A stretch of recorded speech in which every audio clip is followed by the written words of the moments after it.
Hello, listeners, and you're listening to the Choking Hazard Podcast. I'm your host, Nostog, along with our esteemed co-host, RDT33. Say hello, hello. Hello, hello. Yes, we are back, and we are in charge today. Oh, boy, we're going to get up to some fantastic things today. And we've got a very, very special guest. We've got the man with the maths. We've got number 2 on the field and number 1 in your heart. We've got Broughy1322 on the show as our guest. Welcome to the show. Thank you for having me. It's amazing to finally be on the podcast, I've got to say. Yeah, we've been wanting to get you for a while, but you know, schedule conflicts and whatnot. You know, you're just never available. You finally managed to free yourself up. I'm always so busy. You are very important. You are a very important guest. Have you ever watched the podcast before? Yeah. I haven't actually. I've never seen it. I saw. Never seen it? No. I saw a bit of the one with GTA Man, but I turned off pretty quickly. Oh, you saw the one with GTA Man? Yeah, those are good episodes. Oh, no, they were really good episodes. Thanks for coming on, GTA Man. Well, we'd love to have you back. But this day isn't about GTA Man. Today is about the man, the myth, the legend, Broughy1322. Never heard of this guy. Who is that guest? Boo, worst guest. Well, I know when I'm not wanted. I guess I'll just leave then. Yeah, just hide your screen and just ignore the chat. They're crazy. Oh, okay. Yeah, the chat. You know, they never pick the right choke. So. Yeah. Okay. So. Wait, what do you mean chokes? What happens? You know, on the Choking Hazard podcast.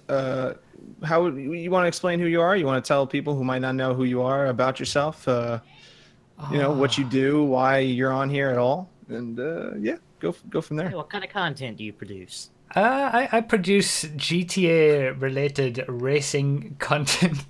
It's almost ridiculous that I'm having to say this when everybody knows. Just pull through.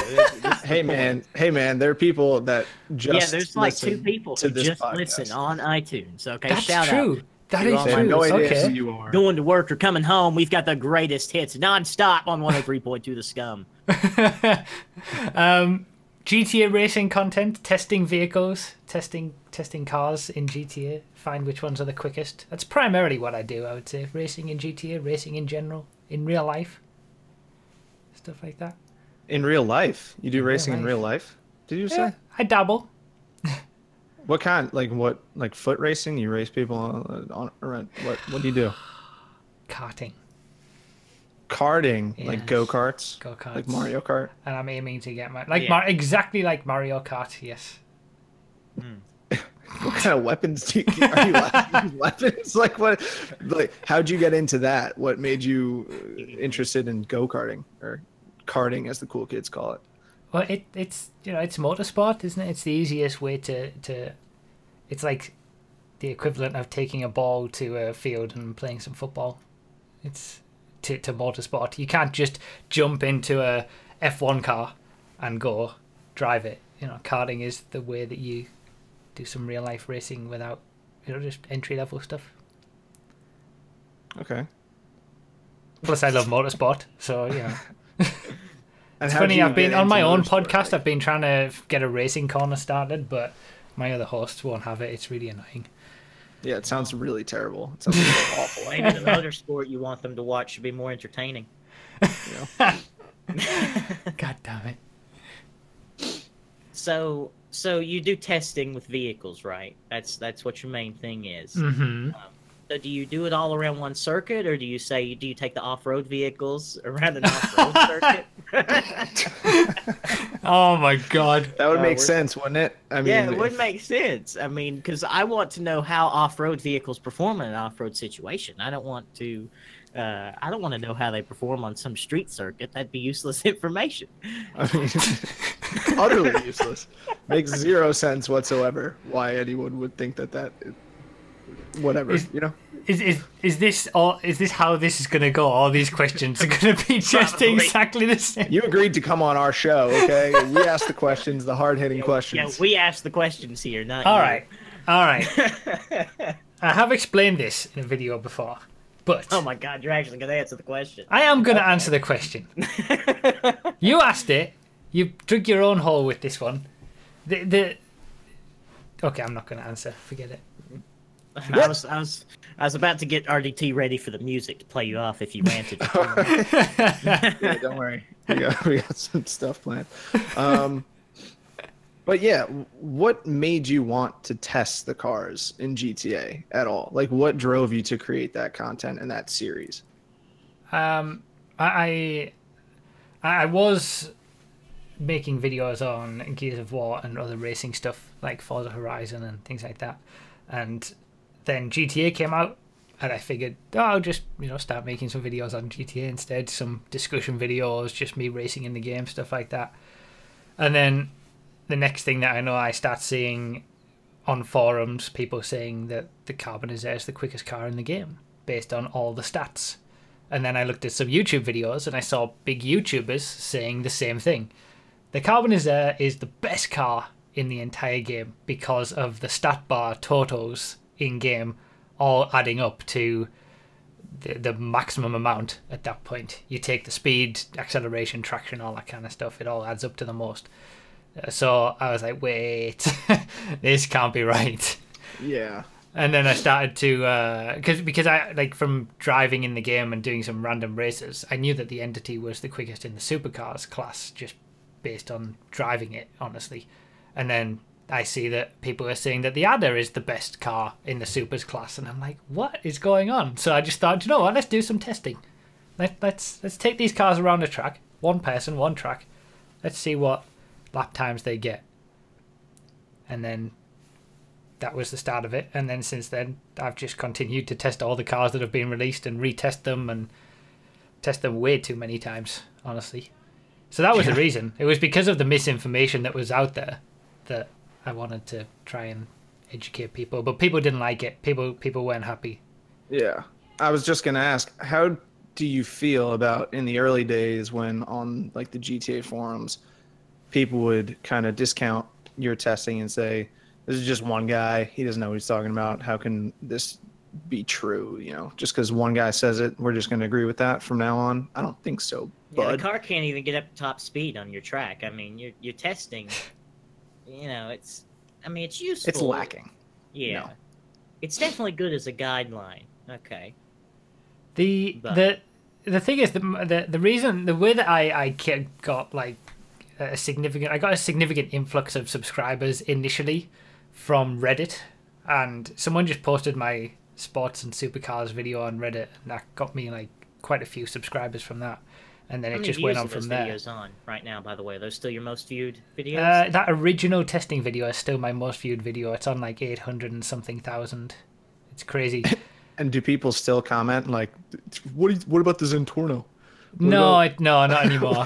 I still get that on some old videos, though. I do actually get that on some old videos. Like, what about this car? Oh, you missed out this car. And it's like, look at the date. This was in December 2013. Yeah. Look at the date. But now I get comments on that video saying, "Oh, back in the good old days," or "Back, can you believe that there was only 7 supercars?" This is when Brough had a $2 microphone, man. The good days. But yeah, it was initially posted on Reddit, that video in particular, and the comments on there were like, there was a lot of comments that were positive about it, but a lot very, very negative. Like, I know for a fact that the Coquette is the best sports car in the game. I don't know how this guy can I don't know how this guy can say the Elegy gets a better lap time. The Coquette is by far the best, and I know this myself. And I had that comment, repeated for every single car in the game. Many Elegies in the Coquette. I mean, exactly. Obviously, it's because the Coquette is faster, not because the guy in the Elegy was level 2, got his free car, and drinks paint on a daily basis. The Elegy doesn't even cost any monies. And the Coquette costs like how can it, the free car? How can that possibly? And the Adder's the most expensive, so it must be the fastest, of course. Obviously, I mean, but I got a lot of those comments, but I still get a lot of those comments now, especially if I see my videos, get a bit more of a wider reach. Say they get spread to just areas, and people see my videos that have never seen what I do before. But back then I found it a lot more difficult to deal with because I hadn't really dealt with that before. Now I kind of, or what I learned through dealing with that was that a lot of it is more so a case of just not getting it, not understanding the way that the testing is, what's happening, the limitations of it and the benefits of it, what it's doing, all that kind of stuff. And people will just, blinkers on, look at their own experiences in game and take that for fact and not understand the point of testing or what value that has. So, it took me a while to figure that out and learn it, but now when I get those comments, I just kind of like, well, I tried, I tried to explain it. I tried to, all I can do is put it out there, and if people want to listen, they'll listen. If not, they won't. So that's a great way to think about it. So we touched on your love of motorsport, but what really got you into that? Like, what drew you to motorsport itself? Were you a kid? Were you an adult? Do you like things that go vroom? Like, what happened? What? I always used to watch Formula One as a kid. So that was always something that was there every week. Well, every time it was on TV, I'd watch it. But I also used to play on the Sega Mega Drive Micro Machines, and that was, and then there was this other racing game. I can't remember what it's called. It's kind of like Tiny Racers, but a million times better. I don't think that's possible. But that was probably my earliest experience of racing, Micro Machines, and this other sort of 2D scroller racing game that I had on there. And I guess I just grew up with that. I continued getting racing games. I remember I had one of the F1 games. I think it was F1 97 or something like that for the N64. And then N64. Damn. What a number one console of all what time. A console. The physics in that game were A+. Top notch. Best console. You can get an emulator and play back through those. That'd be great. Yeah. Well, I've still got my N64. Just as a side thing. I still have my N64, so I could try and rig it up. Oh yeah, you do have an N64. Yeah, I've got two of them. If anybody wants, we'll do a Nintendo 64 giveaway on the stream in 3 months when I stream again. Oh yeah. So stay tuned, everybody. It's coming up quick. But yeah, so that's kind of something that you were just every week you would just watch it because it was interesting to you. And, it was just kind of, I got absorbed into motorsport that way by playing the games that were relating to racing, by watching Formula One, and it was just part of normal daily stuff. And then as I got older and I started to get sort of the Forza Motorsport games and Gran Turismo, I learned more about actually the nuances of racing properly and stuff like that. So I just got more and more into it. So you were talking about little Broughy with the N64. Let's segue with that. Tell me a little more. I don't care about Broughy, okay? Okay. I don't really care about him. Bit of a scumbag. I care about Adam. I care about Adam. Tell me a little bit about Adam. How's Adam doing? How's Adam's upbringing? Some background on you. I'm interested. Whatever you care to delve into. How personal are you wanting? Whatever you feel comfortable sharing. Like what brought you to video games? What kind of did you have friends? Or we all know about background that we totally don't know about in any way. We know about Tony. We know about Dreykov. What about Adam? What was his relationship with himself? Oh, this is getting deep. We're getting philosophical here. Yeah. Jesus. Adam, what was? I guess, and this is weird talking about myself. On our podcast, what guests? What else are you talking?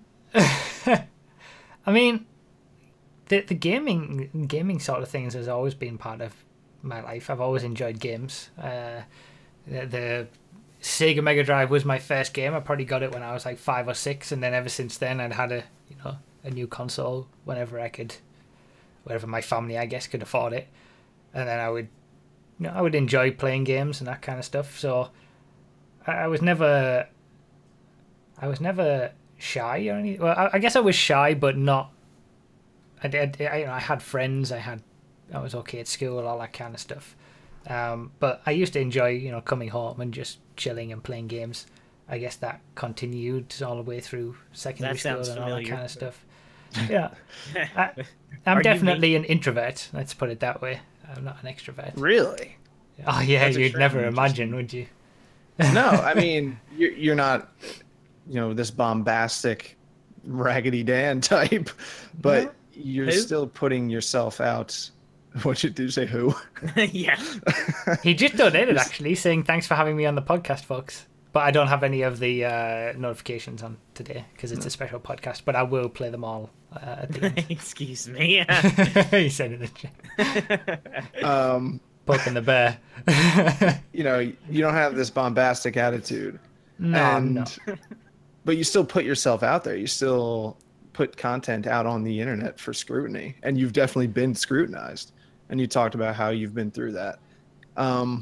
Is it easier now to deal with scrutiny now that you have such a large following and such a dedicated fan base than when you were just starting out and getting that criticism?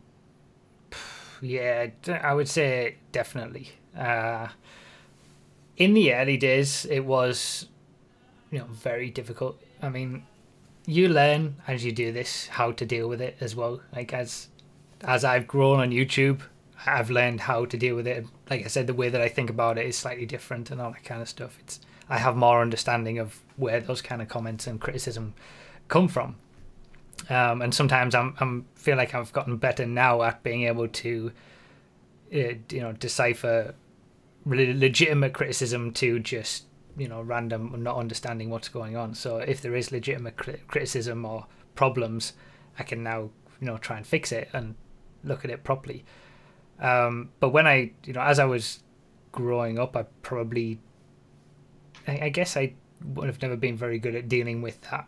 And it's probably still something that I'm not perfectly good at. But when I first started with with the comments and stuff like that, I did find it quite difficult. And I think the teenage Broughy stuff that happened when that was kind of how I used to deal with annoyances like that and things like that. I'm a lot more mellow now. They didn't comment back, so. Well, I suppose that's true. They didn't reply back. No response. Shut them down, boy. Yeah. They probably deleted their account, just uninstall everything. Uninstall Windows. This guy's cool. He's eviscerated me. I've got to, I got to reevaluate my life.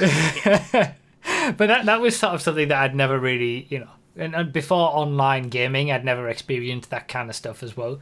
And the group of friends that I had throughout school and all that kind of stuff, it was always a small, tightly knit group of friends rather than being in a big group where there's all drama or that's always better, criticism or things like that. So you need 3 or 4 good friends. That's all you need. That's pretty much how it was. And we all used to play games, video games. We were all interested in the same sort of stuff. So it was just I had a pretty, not a very whatever the word is, like tumultuous period through education or anything like that. So I guess that teenage Broughy thing was kind of the first time where I had some annoyance from somebody, and I obviously reacted in the way that I did, and then it's probably just 18 years of frustration finally boiling over. Maybe, yeah. That's just everyday life living in England for 18 years. And then just one day that Rey Mysterio came along. So yeah, I guess from you asked about education, from an education perspective, I've always had a decent going through that, relatively decent. What is relatively decent? Explain. Like everyone has a different definition of relatively decent in school. Is your relatively decent straight A's? I'm guessing. I mean, you have a master's degree, don't you? Like, don't you have a? I guess, yeah. Like, come on, this is your chance to brag about it. You don't just. I don't want to brag. I don't like to brag. Like, I got A's. All right, I got A's at school and then college. And thank you. That's what we needed. But so you did great. You had great grades. That's what you're saying. I guess. You can be honest on our show, man. No one here takes personal. Yeah. But then I went to uni. Because I guess when it came to school and then college after that, because over here we have secondary school and then you go to college for 2 years for basically your GCSEs at secondary school, get you into your college to do A levels, and then the A levels get you into a university. And I'd never really had any issues through school and college, so I'd just do the work that was set, do the homework that was set, didn't really have to do any extra than that, and I would get A's and I'd be fine. And then it got to uni, and I went to a particularly sort of not the most prestigious, but one of the most prestigious unis in the UK, and it was to do just straight maths.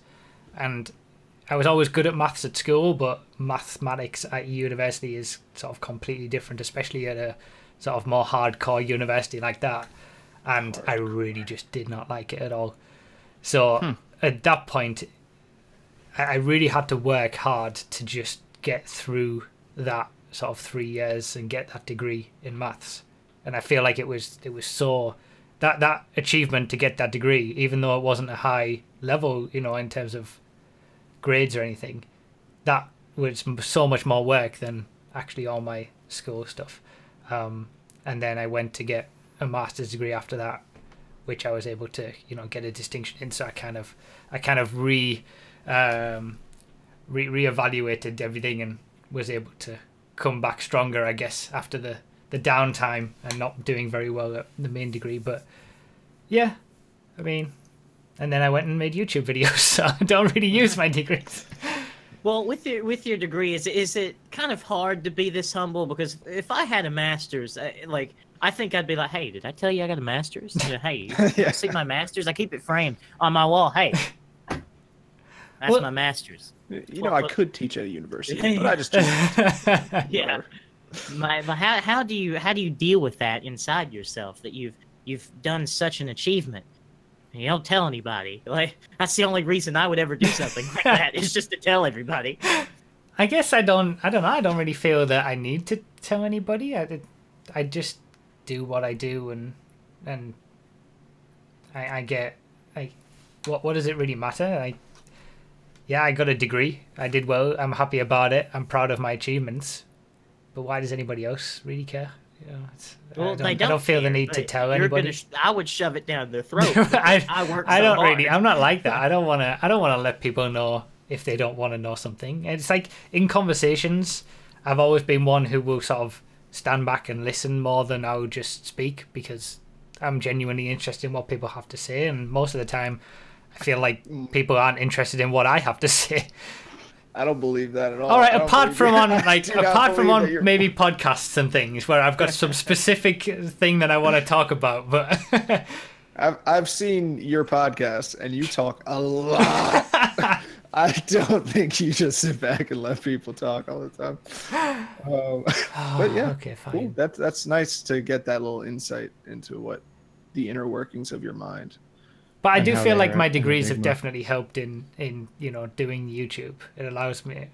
It's not exactly. Well, I imagine it builds discipline, having to do all of that just ridiculous work. I'm sure you had to do. So much work. It does, and the critical thinking that's involved in a master's degree, and then I did a master's degree in, I think it was business management. It was, but that was more sort of writing related. It was all essays, which I hadn't really done since secondary school. So, like, I've got a well-rounded skill set, I guess, that I got from education, so it does help me in that respect. And obviously the testing and the scientific way that I do my testing on YouTube is come directly from the way that I think about things, from being mathematically oriented and stuff, even if I wouldn't be able to, do any crazy calculations or formulas that the mathematicians can properly do in their day job. But yeah, it's valuable. It definitely helps me, but I don't really want to shove it down people's throats. It is what it is. Yeah, if I, like I said, if I did something that impressive, it would become me, I think. That's why I need to stay just as unimpressive as possible, so I can stay. Mouse would just walk around in his graduation robes every day. Yeah. I graduated from college, right? Like, yeah, we get it. We get it. Well, to be fair, down here in Alabama, that's very impressive. So, graduating high school is impressive. It's looked down upon to seek further education. Yeah. All that unnecessary book learning. You mean you don't want to be a diesel mechanic? You know? What? I'll throw a number out there that I want you to answer. And Mr. Mathman, if you had to take a random wild guess, just some crazy number, how many times do you think you've gone around your test track and cutting corners combined? Like your new test track and the original one combined. And the original one. It wasn't too long ago that I was trying to figure this out, at least to some degree. It must be getting close to around 10,000 now, I think. I would say. Jesus. I mean, there's there's sort of the way that you can look at it is there's like all around 350, 400 vehicles, and I've taken each one around the track, say between 5 and 10 times. But then you take in all the retests and doing vehicles again, and then you take in all the old gen stuff on the old cutting corners. It's definitely over 5,000, and it's definitely less than 10,000, but it's in between, somewhere like that. So that ain't fun. It's a lot of laps. Yeah, I don't like to think about it too much. I would imagine so. Jeez. When do you enjoy doing it still? New vehicles, I do. And say they were to just release a brand new class with 10 new vehicles in the class, I would enjoy taking them out and trying to find out which one's the quickest. It's not the actual, I don't think the doing of it is what I enjoy. It's finding out the results afterwards and knowing which one's better than the other and all that kind of stuff. But the nuances of the cars and what makes them go fast, absolutely go real good. Yeah.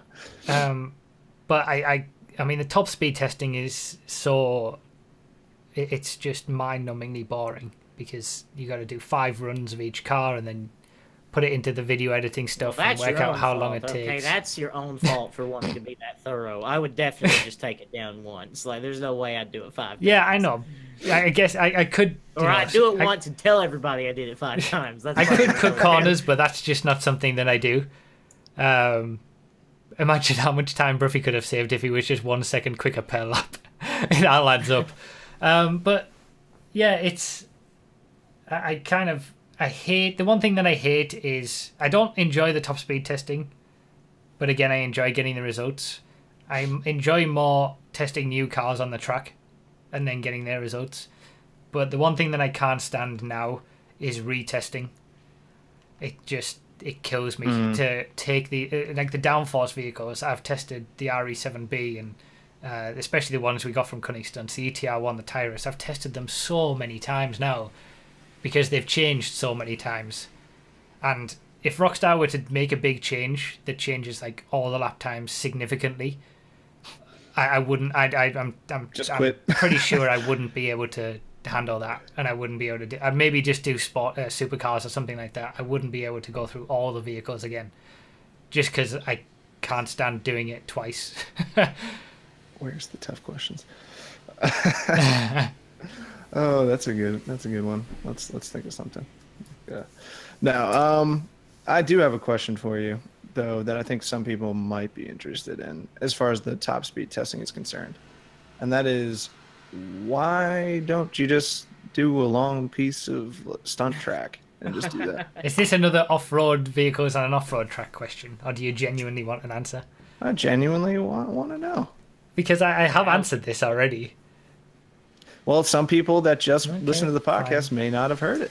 Well, the first thing is that testing on a really long stunt road piece, the top speeds of all cars are actually slower than what they are on regular roads. So that's because of the bumps, probably, right? It's because of there's a lot of little micro bumps on regular roads that gives an increase in speed.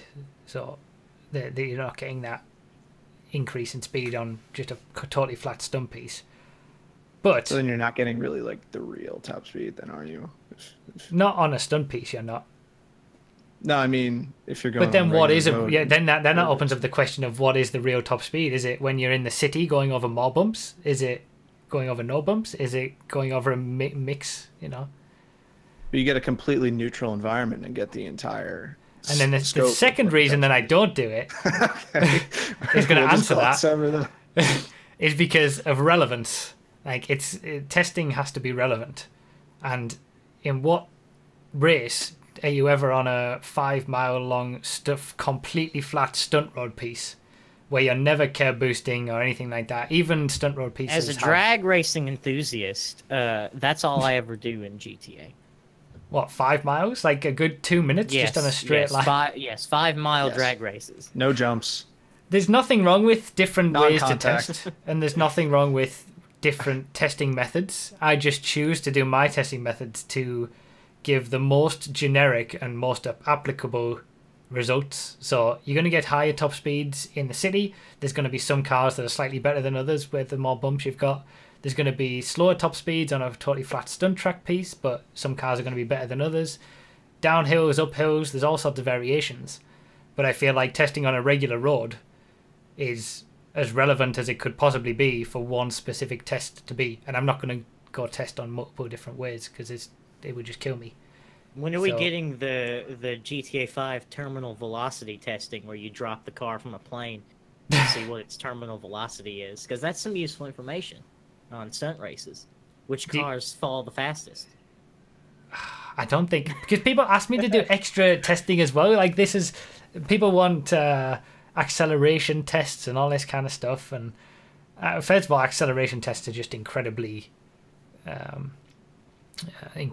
inaccurate because there's so many different variables involved. But I just can't fit in any more testing. Like, I'm at a limit of testing every single vehicle around the track and for top speed. That's it. That's my limit. I can't do any more unless I just didn't stream or didn't make any other videos apart from just only testing.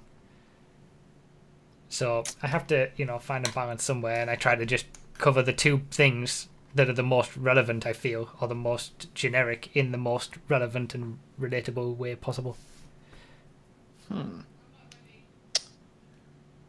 Okay. Yeah, I guess, sure. Is that not satisfactory for you? Whatever floats your boat, man. It's your channel. You can do whatever you want. But just saying, stunt track, just it's long and straight. That's all. There's other people that do stunt track testing anyway, so I don't need to cover that. Yeah, okay. All right. Well, let's move on from your love of accurate testing and mathematical and scientific performance and move on to the love of your future wife and how that relationship has bloomed. Segues on point. Segues on point. Now, that's impressive. You started streaming. You built up this following of streaming viewers. Just forget that. You had people that watched you stream. Yes, I do. A very common thing on Twitch, for those that don't know, is a thing called a raid. It's what the kids call. And that's when a streamer is ending the stream and they send their viewers over to pillage and rob another streamer. Yes. And one day, a lovely young lady caught the eye of our one Adam Broughy1322. That's on his driver's license. Don't ask, don't look. And he said, that's my wife. Everybody go follow. No, that's not what happened. What happened in that, if you care to share, how did that relationship unfold after that first raid where you're like, go this Swedish lady, go look at her. Well, to back up a little bit, I didn't even know that I was raiding a girl at that point. Like when I was looking through the thumbnails on YouTube, on Twitch for who to raid, and Zexy has a little Butters from South Park follower icon when someone followed, and that happened to be on the thumbnail at the time, and I just saw that and I was like, oh, it's Butters. Okay, we'll raid this person, and then I clicked to open and it turned out to be Zexy, and I was like, ooh. Like, she's nice. God damn. That's my reaction whenever I see a pretty woman. Is just, ooh. Milady. So yeah, I was like, okay, well, everybody read them, and from what she said to me afterwards is that all of my viewers who went in to speak were all so nice that she was like, well, wow, these are, because she'd had raids before, but the viewers can vary from nice to, depending on, especially for a Yeah, stream. I think Yeah, we could all of use our course. imagination Yeah. on something like that. But Yeah. Instead of show us your chair, it's probably usually something else. Exactly. They wanted to show something else. So, but because everybody was so nice, she thought, oh, that might be a reflection of the person who sent everybody or who streams. And yeah, I ended up staying in her stream for pretty much the rest of that night. I think just chatting just speaking in the chat, and then I tried to play. Stay in her stream for the rest of your lives. Boom. Anyway, keep going. Well, I tried to play cool. I was of course you did. Such a fool. Oh, you tried to. Oh, hey, Tony. Yeah. In the she's told me since that she was just like interested straight away. She looked my YouTube channel up and stuff like that, and in the end she ended up chasing me a little bit because so I got there's something going on. But yeah, I didn't say anything. I didn't go into her stream or into her chat or try to contact her otherwise for like the Monday and the Tuesday. The raid happened on the Sunday, and then I think it was the Wednesday when it was my next stream. And I made a offhanded comment at the start saying that girl that we raided on Sunday was really nice or something like that. And then it was RDT, this man right here. You probably don't remember. You went into her stream and said that I was talking about her.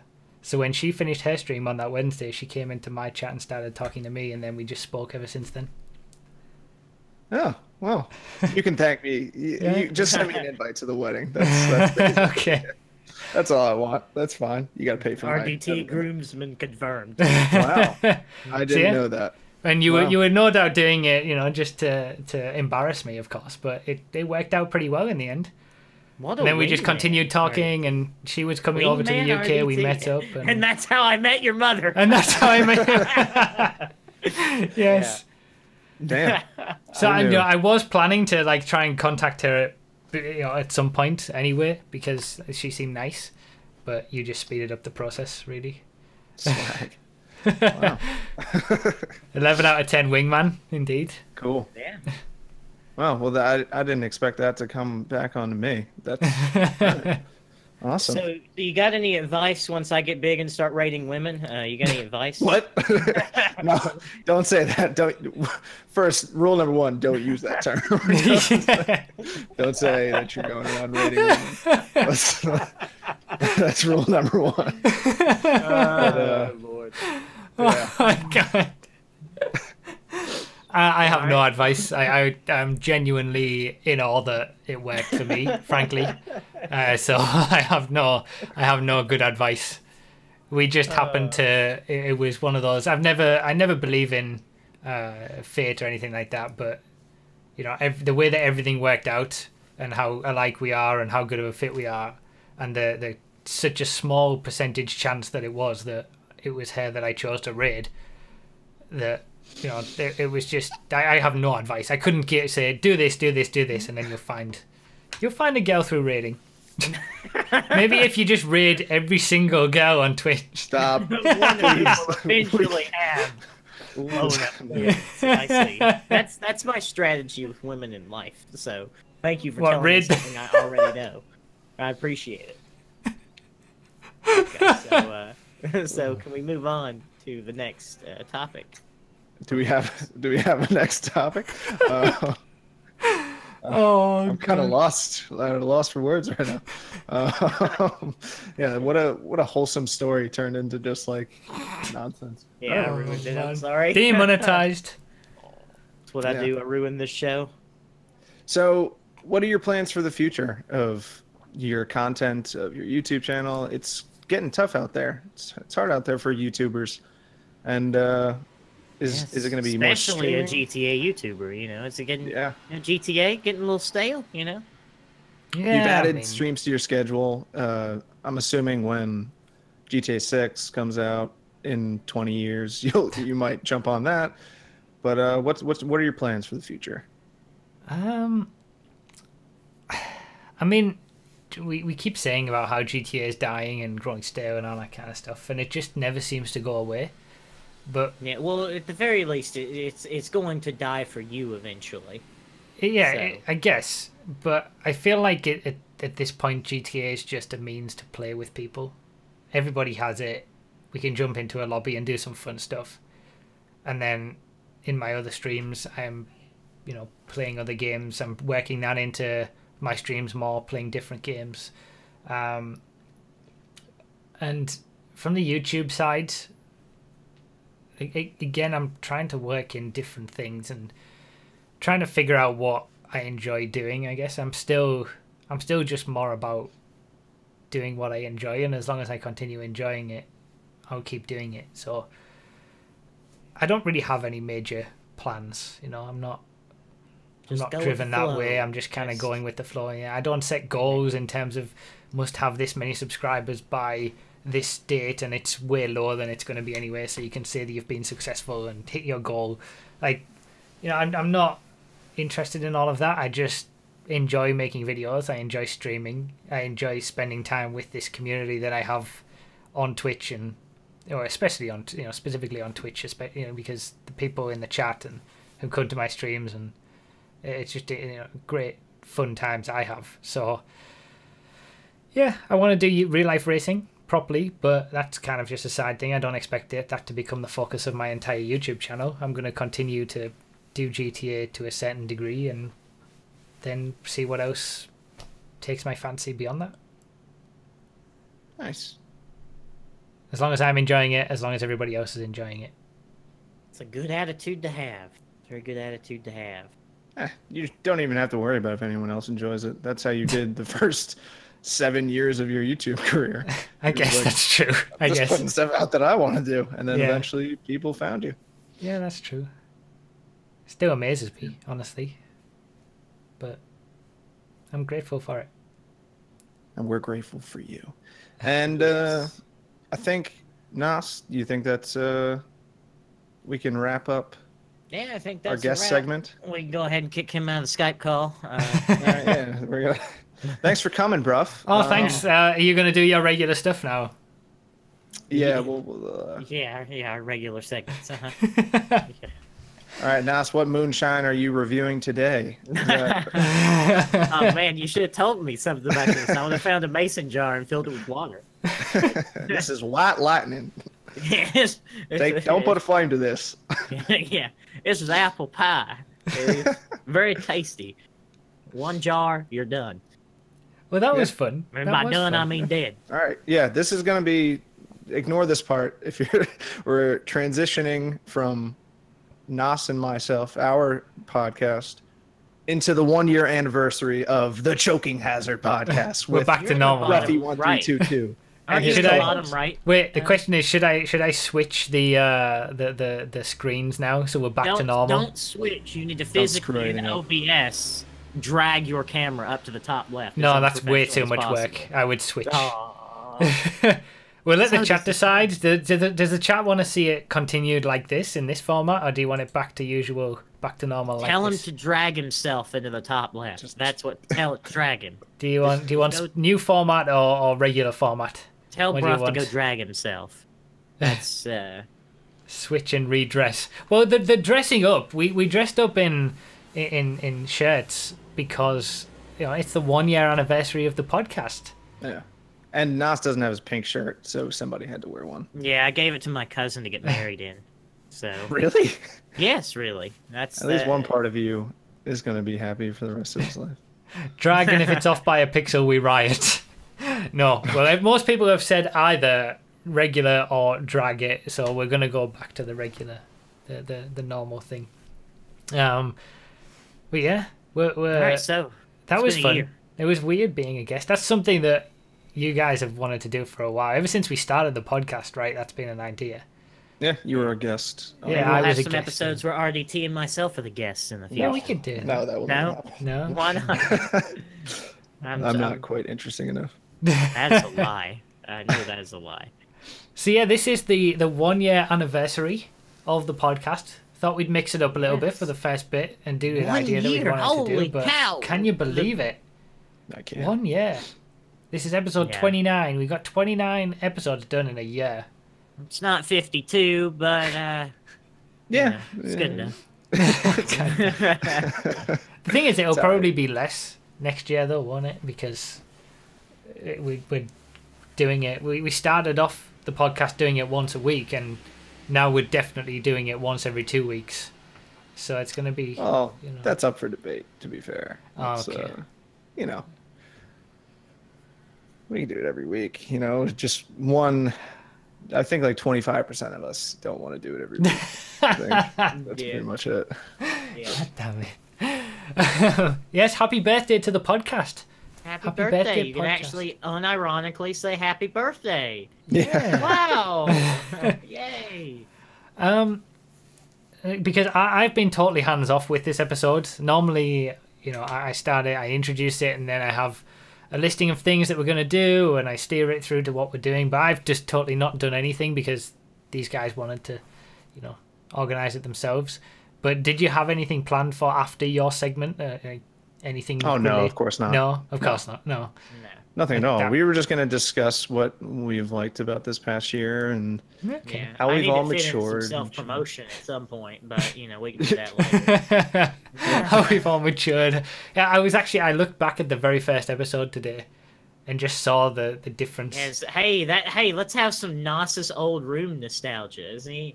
Yeah, your old room. Well, we were all in different locations now to when we started. Yeah, we were here. In fact, I wonder if I can do a little bit of this right here. A little bit of this. What are you doing? What are you? Whoa, the room. Whoa. No. Wow. Here's the new room. There's a not so new room. I've been here since like December, but and about the couch. Yeah, the couch. Yeah. But best guest so far. Too bad he left early. Had a good question for him.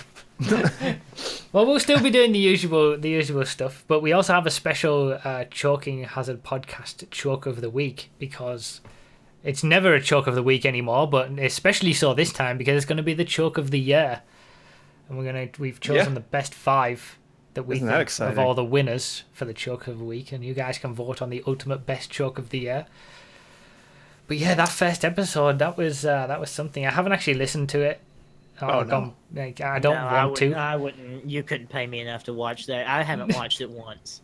That was probably the worst thing. Yeah, honestly. Probably. But that's the way these things are. I feel like in the last few episodes we've gotten a better. Since we did that feedback episode a few episodes ago where we asked people for feedback, we've gotten a good, idea of what we're doing. We've got some good segments, especially some coming in as well that we haven't done yet, so it's just how it is. Much better chemistry too, just between the 3 of us. Yeah, we know what we're doing, and we don't know exactly what we're doing. We're not professional or anything, but it always gets better with time. Excuse me, I'm very professional. Oh, sorry. He's wearing a button-down shirt right now. Yeah. So sorry. Don't you ever claim that Nas is unprofessional. Exactly.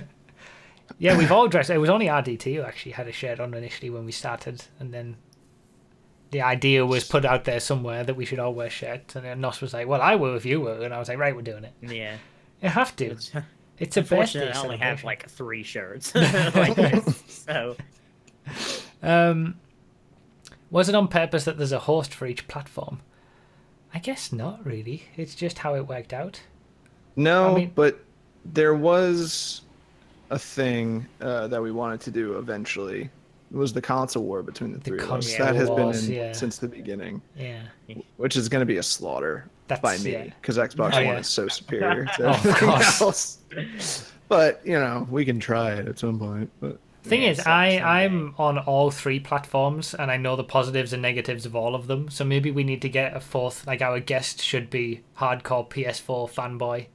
And GTA man back again. You 3. You 3 can battle it out, and I'll sort of be adjudicator. I don't know, maybe. Maybe. But let's reflect on the podcast.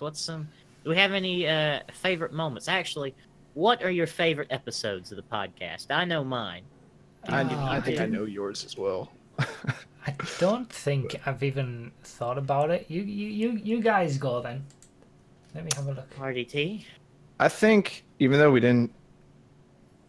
My favorite moment, I think, it wasn't in the best episode because we didn't really treat our guests with much Oh no, here we go. much respect or anything, or like treat him like he should have been. Was the introduction of Ulysses Northcutt. I think that was one of the most fun things that I've done so far. It was just like I had this idea in my head, I executed it, and I think people liked it, and I thought it was fun to do. So that was like my favorite thing. It was good. Was that episode 6 with Bosky? Yeah, with Boski. Yeah. Now And it's hilarious because he's an Army guy or a Navy guy. Yeah. Air Force Air guy. Force. Come on, man. He's Whatever, in the Air they're- Force. Air Force. He's in the cool branch with all the planes. Okay. Yeah, with the Air Force, they go on the water too. They do that stuff. So big old carriers. Yeah, that was fun for me. Hold on 1 second. Uh-oh. An IRL interruption. I mean, we're expecting this, I suppose. It's RDT's mom telling him to get out of her house. So, Bruff, what's your favorite episode? I've narrowed it down to 3 just on a first look at the playlist. Well, tell us your 3. That's good enough. So we got episode 16, 18, and 20. Episode 20 was the top 5 best and worst GTA DLCs. I really enjoyed that discussion that we had about all the DLCs and giving our thoughts and, working out which ones were the best and all that. Yeah. That was a good episode. People that enjoyed didn't do that too badly in views, nearly 9,000. Episode 18 got about 7,000 views, and that was microtransactions are destroying our favourite games. It's where I did that little monologue at the start about microtransactions. Of course you like that one, because you just ranted for an hour and a half. Well, on that note, my third favourite is that Rockstar's greed has ruined GTA. Number 16. It's funny how your favorite episodes are all ones about complaining. Yeah. They're all about complaining. But that one did well. That got 17,000 views. And I feel like that's all people care about is complaining. That was the one that spawned the discussion video, episode 97, where I just went completely off, and it's now my most liked video of all time. So I can't exactly remember, but what happened or any specific moments, because it all just blends into one for me. But I think those are my favorite 3, just from looking at titles. I think. My favorite episode was by far the one with Josh. By far. That was a great episode. That was fun. Yeah, it was fun. Well, I explained it a little bit on that podcast, but it made the show feel successful to me. On some level, we're always going to be playing the 6 degrees of Adam Bruff on our guests, to some degree. But with Josh, we had no connection to him other than the fact that he knew you, and I pointed at the man and I said him, and we got him on the show. We just that made me feel like we're doing something successful here. And he was a great guest, and he's a great guy and very entertaining, and a lot of great information in that episode that I had no idea about. Yeah, just that entire culture of speedrunning. I was like, this is weird, but I like it. Yeah, those are 24. Cool, that was. Yeah, it didn't get many views. 3,500 views in comparison to the others. People should watch that one. Don't get any views. That was one of the better episodes, I've got to say. It was such a good discussion. We learned so much. It was just really fun. What about specific moments? Ulysses Northcutt was a great moment. I think we got to go back to episode 1 for the face reveal of Nos. Oh my god. We forget that a year ago, on the very first episode, no one had ever seen Nos's face before then. Yeah. And it turned out that I was very pretty dyke, and I'm very happy. Very happy everyone found our handsome young boy. How have you changed your opinions since back then? You were specifically no face cam until there was a reason for it. Obviously this was a reason. And yeah, well, I still don't like it, but everybody else like it, so I just kind of caved, honestly, because I had to have the webcam for the podcast, and then I got the wheel, and I had to have the setup for the wheel, and then I just kind of kept it. So yeah, I don't like it, but everybody else does, so I figure stick with it. Yeah, as long as I feel like getting ready before a stream, I will. I guess I'll keep the webcam on. But it could vanish at any point. If you watch my streams, it could vanish just without a trace. You will never see it again. You'll never see Nas's face ever again. So, Except on the podcast. yeah, except on Even the then. podcast. Even No, then, no, okay. yeah, no cam. Just like that one episode. I did do one episode without a cam, didn't I? I think it was when No, we it was were- 2 episodes when you were getting all the trailer sorted out and everything. And you Yeah, had yeah, the when I was ethereal moving. NOS. Yeah, I was moving. What was the other episode? There was whatever that one was, and then the one after it. There was 2 episodes back to back where you had the same picture. Ah, that's right. Yeah, I was in a room about a quarter of the size of this one, and it was a junk room in my grandmother's trailer, so it would not have been, and there were no lights, so it would have been good. How has everybody been responding to like criticism? Because I know there's one person that really doesn't like me for some reason. But yeah. Well, yeah, because we were going to talk about like our highlights of comments, right? Yeah, And- well, that's in a minute. We're Yeah, we can still talk about reminiscing that about now. moments. But yeah, we You're can- moving ahead. all right. Someone mentioned it in chat earlier. So there's this kid. Yeah, That so was there's it. this kid. That was a good Oh, one. Another yeah. episode that didn't get too many views with Yeah, Gentleman. with gentlemen. Yeah. That was hilarious. I loved when the Eagles were like in the playoffs, just hyping up. Yeah, Oh, those were good times. It was fun. Let's talk more about me and about because I know that he'll drive that one guy crazy. But yeah, I don't know.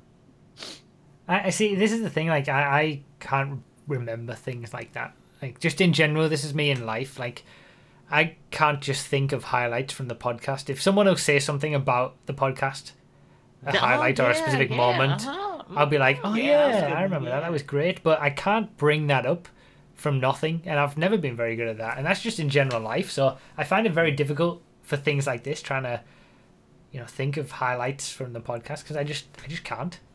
I just Yeah. don't have any. Nothing's there.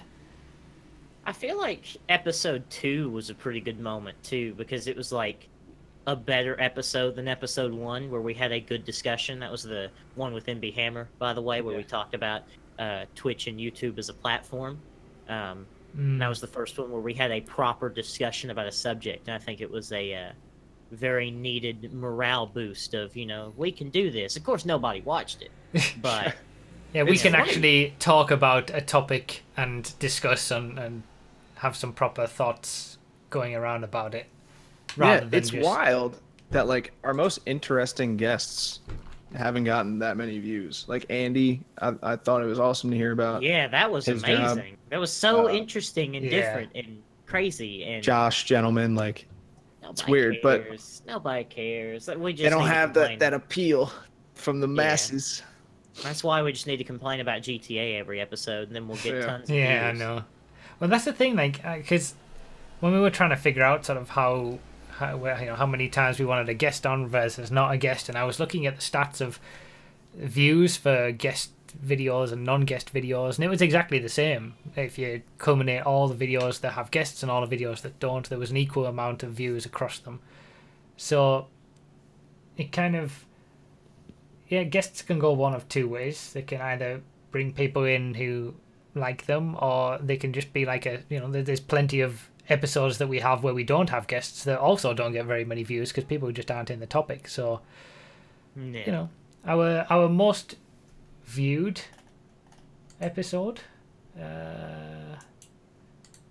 is that the think it Mr. might Boss have for been the Mr. Win Boss. one now? Yeah, it had to be Mr. Boss. There's no way. It is, 18K. but it's only by 600 views. Really? 10 million. And our second, 800 views. Our second most viewed episode is Rockstar's Greed Has Ruined GTA. Yes. With a flashy title like that. Flashy titles Yeah, that brings and people both in. are extremely negative. Yeah. I love it. That's it's- what people. That's a discussion for another time, though. Just people's just desire and need for negativity, and that's all they want in their life is negativity. It was interesting what Kanji said in the chat earlier. Like there's the problem. People don't want to learn sort of about new things with interesting guests. They want to.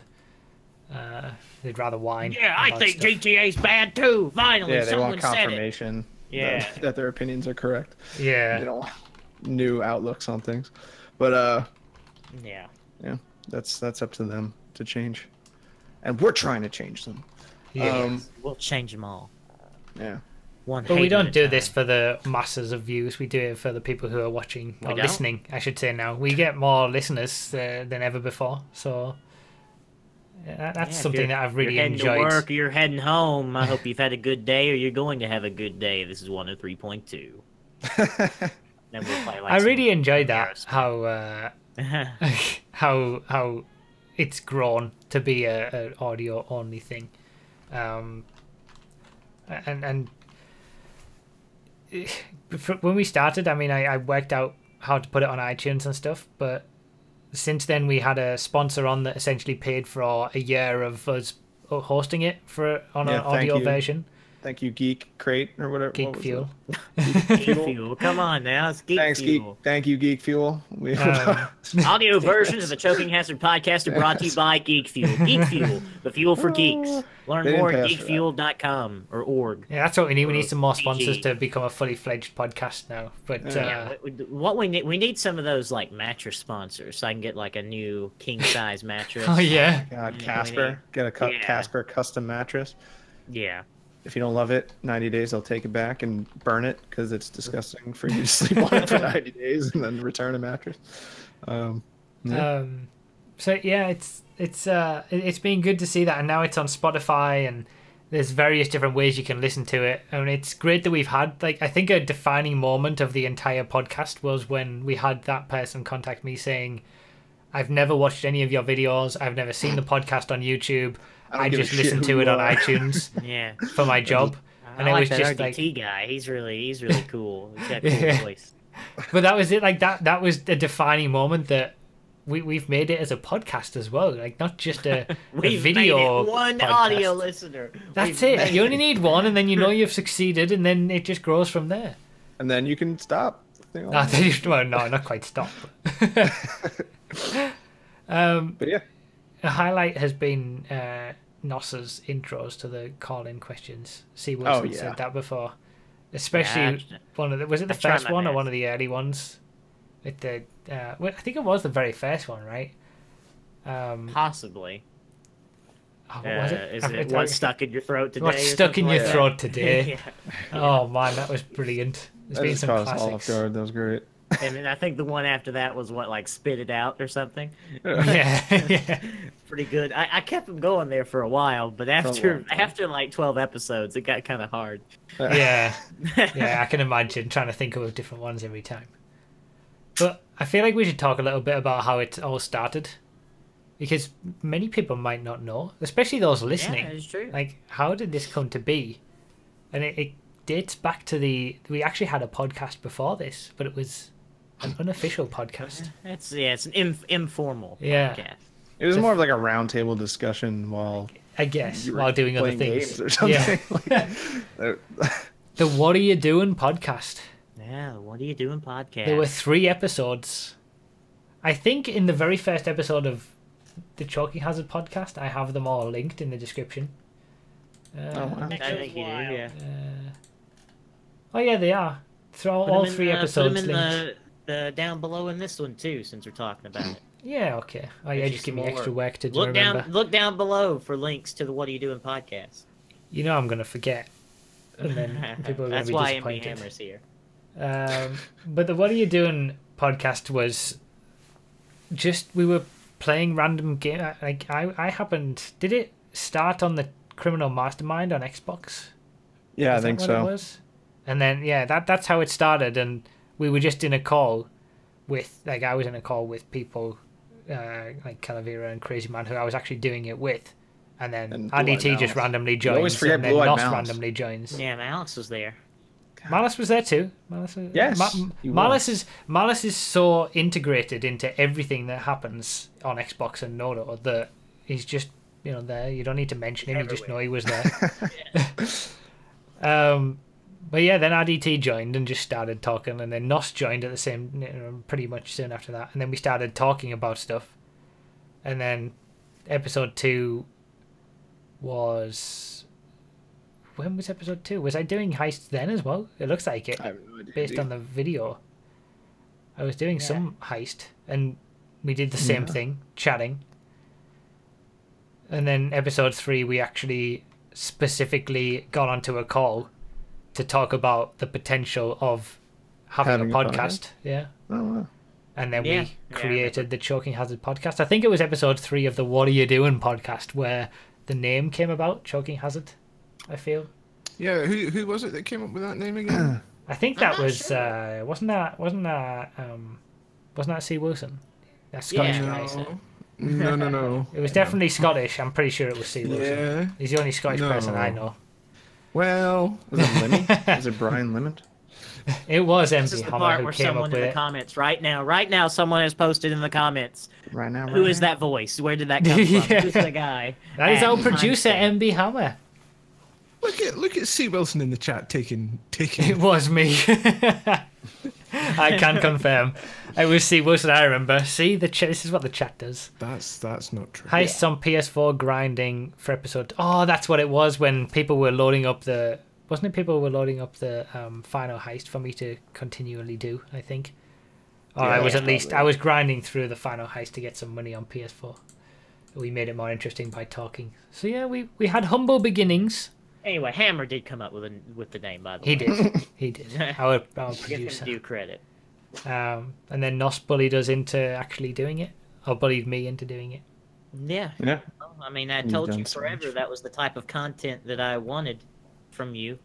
It took a while, didn't it? Ranting Really? with other people. Yeah, it was a couple years I bugged you about it. And then here I am on it, leeching off your content even more.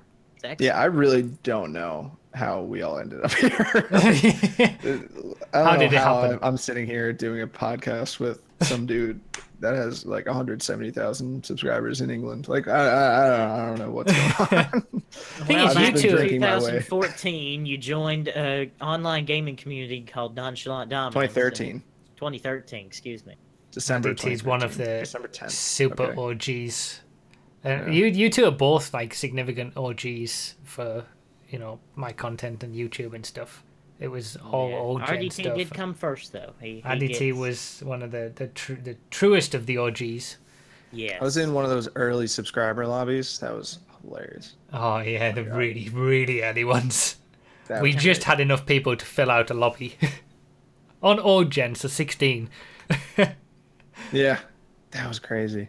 I remember one clip from your subscriber lobby highlight video where I was totally joking because you were better than me at racing, but I passed you. I was like, how does second place feel? And then you passed me again, and you're like, I don't know, how does it feel? I was like, I'm in third now. And someone in the comments was like, who was that asshole that was taunting you? Blah blah blah. I was like, Jesus! Does no one have a sense of humor? What's going on? Oh man, that's good. That's pretty funny. I just wanted to put it out there that I've just looked at the date that Criminal Mastermind challenge thing was that I did, and it was 26th of February 2016 is when the video went up on YouTube. So it was just over 2 years ago that the first episode of the original podcast and the whole idea of doing a podcast came up.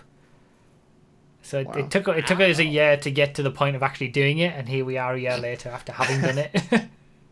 I mean, the idea of the podcast came way before that video. It though. did actually, to be fair. That was Because- Nos, wasn't it? If you remember, Nos, you asked me to ask Brough at I-57 about doing a podcast. Oh, did I? That was one of the questions you said. You've got to ask Brough about doing a podcast. So I don't remember that. I do know I asked you at that I-57. we were talking about Teenage Broughy earlier. I think if Yeah. you look at the Teenage Broughy video, whenever In the that chat. was, Yeah. in the chat, I was suggesting a podcast in that. Yes, Yeah, that's you were. right, you were. There's So there's a that could be screenshot of it. Yeah, that could be the first ever recorded instance. Yeah, it might be. In human history. You Yeah. you were the driving force, Nos. Yes, I was. I'm the only reason the show's here, so you can thank me anytime you like.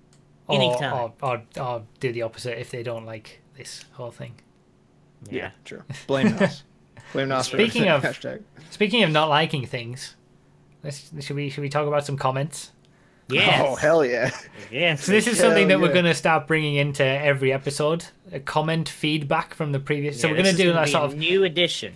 general Not feedback from the necessarily previous episode as well. All bad. Like, but- No, not necessarily all bad. No, but but specifically highlighting comments from the previous episodes, and that's going to be a standard thing each week, each episode. I guess what we should do before we do that, should we open up the phone bank for people for questions? Yeah, let's go ahead Give and people open a the chance phone and bank. give That Hammer a sounds like chance a to good get it all idea. done whilst we go through all this. So if anyone wants to ask any questions on this special episode, yeah, it's a very special episode. You could make history. You could be recorded in history forever with your good question. If you have any good questions, maybe some things that we didn't ask Brough you want to ask, you know, or maybe you really don't, but you want to know more about me or RDT. You know, you just hop in the phone bank, you ask a question. You know, you want our opinions, and by that you want Brough's opinions because Yes. he's the only reason you're here. Nothing will ever beat that in the phone bank. I have a question for all of you. Oh, sorry. I mean Broughy. I just No. mean Brough. It's like, oh, so really not all of us. no. So you're gonna feed the trolls. Well, that is the thing, Wondersniff, with this section. I'm not necessarily 100% behind it with all the negativity, but these guys want to do it. These guys want to have some fun with it. It's So- all how you take their power away if you find what they say funny, you know. Yeah, you guys do find it incredible. If I would have just quit the podcast from that man calling me a pretty dyke, you know, that would have been was such a pretty backhanded unfortunate. compliment. You know? Yeah, it's so great. I love it. See, people put effort in, and they actually make their hate funny. Yeah. It's Yeah. it's really good. But you know, I could curl up in a ball, I could cry about it, you know, be self-conscious, and you know, never look at myself in the mirror again, and you know, I could do that, or I could laugh at it. You know, take it. No, you know, Hezard, have it be don't fun. let them do their thing. They're gonna do it anyway. Don't ever attack anybody that says this stuff. 'Cause Anyone who's posting the type of hate that we're talking about here never makes it this far in the episode anyway. So Yeah. Yeah, It's and then like- we're not Yeah. going to say names. We're just going to say the actual I'm saying comments. names. And I'm saying you are. 100%. Okay, No. well that's gone out the window then. if they put their comment publicly in the public YouTube comment section, they get their name called out. People will find out anyway. We get like Yeah. 100 comments tops. Yeah, it's not that hard to find. And you know the people are going to start putting specific negative comments now just to get mentioned. I've said that before. No, I've asked them to give me hate before, and they haven't. Except Yeah. for one guy. I find it amusing that people get so angry that they spend the time to write it all down for people to read. Yeah, really. I find it so amusing. It's great. All right, well- it feeds me. To kick it off, I think we should just the one that we all agree is fantastic. We're not even mad. We just think it's an interesting one. Should we even mention who it's from? I mean, he's gonna know. Everyone's gonna know. It's Yeah. reasonable. It's Uh, up to you. for not at me, at Brough, the one that was directed at Brough. Oh yeah, the longer one. They're from the last episode. Yes, From the last episode. we all enjoyed this one. This one's great. Yeah. Jonty, my dude, I love you, but like Yeah, good guy, but this on, man. comment. Pretty funny. Jonty writes in as a criticism of our racing corner of Nos and our kind of lack of enthusiasm for the racing corner. Really, Broughy, you shouldn't give in on the racing corner.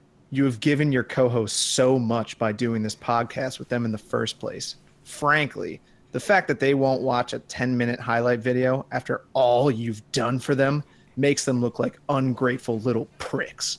Put your foot down, man. Yeah, grow us that. He's bro. right. He's right. If you don't watch it, you're getting off the podcast. I knew it. Oh, Jonty, I was a savage. I was particularly savage that one. It's like, it's great. I mean, it's fantastic. But and yes, we do this podcast on Broughy's channel. Yeah. We, it wouldn't be here if it wasn't for him. But it is all of our podcasts. We all have an equal stake in a way. And Yeah. yes, if Broughy decided to end the podcast, he could easily do that. But I don't think you would want to do one by yourself. Yeah, he's Brough's majority shareholder, but we hold shares. yeah. Yeah. I'm just waiting for the podcast to be worth enough to where I can cash out. Yeah. But it'll actually make some money instead of being a drain. If you run, that is a good point from Viper. If you run out of juicy comments to read out, go to the secondary channel and the video on the hot ring race. There's plenty of good comments on that one. Man, jeez. Less said about that, the better. And I think the best part about Jonty's comment is that we both watched the highlight video that week. Yeah, we did. We watched it. Yeah, you still watched it. You were just we find disinterested in it. Yeah. It's like you can't force people to be interested in something that they're not interested in. I mean, I will admit Daniel Ricciardo's overtake on Bottas there was very impressive on both sides. Bottas, it was very impressive that he gave enough room. And Ricciardo, very impressive that he went for the shot. Because that was like 4 seconds of a 7-minute video, and that was the only part that I found engaging whatsoever. So, I mean, what are we going to do? Sit here and talk for 15 minutes about 4 seconds of a race? No. So, I like what Woolsey says. You all had equal parts in your own unique way. It wouldn't be the same without one of you missing. And that's why we've moved it to a Saturday. You know, we faced the potential that RDT was maybe couldn't do it anymore. But we've moved it to a Saturday so that he can, now that he's got a job. Much to the chagrin of one commenter. I don't want to go twice in a row, because, Nas, do you have any comments that you want to point out? Well, I mean, I've mentioned before someone giving me that compliment. It was very nice of him. Yeah. Other than that, there's just I love the general comments that just assume, he's uneducated. He's just, some redneck. He's not very smart. There was one. Hold on. Okay. We got to find this one because this one was pretty funny. We're gonna do some live comment searching here. This is from the last episode. Boy. This is from the last episode regarding myself and RDT arguing over exclusives for about 10 minutes. And let me see if I can find this this comment here. I feel like I know which one you're talking about, but I'm not, because the comments for me just sort of come in addition to all the others, so I'm just going through them. I don't really, I kind of read it, and then if it needs answering, I'll answer it, and if not, I just move on. But I think this one, I know which one you mean, and it sort of stuck out. Well, here's one. Totally agree with RDT that exclusives are a necessary evil. If all games were made available on all systems, it wouldn't be long before X-box/Nintendo stopped making consoles. Because everyone would just buy the superior hardware, aka PS4. Just gonna see this. Even though the PS4 is not the superior hardware. Then the PlayStation game developers would have a monopoly over the industry. Oh my God, you did not. Oh, well. No, he spelled it correctly. Oh, did he? Oh, yes. Yeah, he did. Monopoly over the industry and would have no incentive to make a better product. Completion would be eliminated and the consumer would suffer. Nos, all caps, needs to take an economics class once he's old enough to be in college. I did like that. I forgot. XD. XD. I'm going to be 21 Monday, by the way, just letting you know. What I like about that one is it came from a good place initially, but ended up being like a really snide comment. Yeah. And then there was another one. Hold on. I think it was... Let me see if I can find it. Well, in the meantime, I have to point if you've got one. Yeah, if you've got one to share, go ahead. Oh, my God. This guy, I don't know what I did to him, honestly. If you want to reach out to me, I comment. I reply to your comments every time you put them down. But Mr. James Beadlar, I don't know how to pronounce your name, Beadler. Every week he calls me the same thing. So I don't know. He needs to come up with some more creative insults, in my opinion. He goes, "You lost me as soon as I heard the cheesy chode on the bottom left crack open can. Will not watch till he is removed." And we're going to miss you, honestly. It's going to be tough not having you. At first, when I read that comment, I thought when he said crack open his can, he was talking about me like opening my mouth to talk. But then I realized that I gave him too much credit, and I actually did open up a can of beer at that point. And so unless he was doing a play on words where he was doing both, because that would be super next level. That'd be like 4D chess levels of trolling. Yeah, that'd be pretty good. Please call me something else other than a cheesy chode. You need to be more creative. I have other flavors. But yes, Minty. I replied to him, you motivate me. And I saw that reply. Yeah, I liked it. I love it. It's hilarious. This one's pretty good. Wait, let me go. Oh, you got one. Because Raymond just asked any comments that really annoyed you, and no comments ever now annoy me. Like I was saying this earlier about YouTube comments in general, they never get to me that much. But there was some comments on the Mr. Boss episode that we didn't, we didn't drill down. We didn't rip out his throat and stab him in the back and all this kind of stuff. That we actually asked some questions and took some answers and allowed people to make their own decisions. But that wasn't good enough for some people. So those were some interesting comments. I'm not saying that they annoyed me, that they got to me, because nothing ever does regarding comments these days. But they were, they kind of showed that people just didn't get what we were trying to do there. Yeah. And if we had gone in with the whole idea of, being a bitch and putting him down, he would never have been on in the first place. You gotta have that opportunity to be able to do that in the first place. My favorite was the people on that episode that are just such on a higher moral plane of existence than us, that for us to even acknowledge Mr. Boss was to soil ourselves. Yeah. And we have now become tainted, and now I will no longer watch this content because you even graced the podcast with his presence. You talked to another human being, a human being I just find so despicable because children watch his YouTube content. It's just like, and that's it's it. Hilarious. There were a few comments like, right, you've had Boss on your channel, that's ridiculous, I'm unsubscribing. I'm unsubscribing. How dare you even mention his name? Oh, that's man. a bit harsh. That escalated very quickly. I have one comment at the end, but I'm going to save it to the last one because it's kind of looking back on the podcast as a whole. Here's another one from this one's just a mess. I've got to read you this one because it's a complete mess. I don't know what he's trying to say, but I'd just like to say it's a lot better to say it how it is, and I'm reading this correctly. Say it how it is than to be fake. I respect his personality even though I know nothing of him. If you put yourself on the internet as an entertainer, you subject yourself to this. It comes with the job you're applying for. And then he follows this up, and somehow everything just turns into hate for me. If you are unable to laugh at small things like this in life, you're dealing with personal issues yourself, with ranging possibilities. That is a fact. Therapy is broadly argued. I'm sure that knows, N-O''S, thinks it's foolish, since he is clearly not educated well, but it's honestly the only way to solve issues as such. So can anyone decipher that for me? I don't know what that was talking about. I genuinely don't know what that comment was in reference to. I don't know the Man, were you calling out Chewbacca's bong?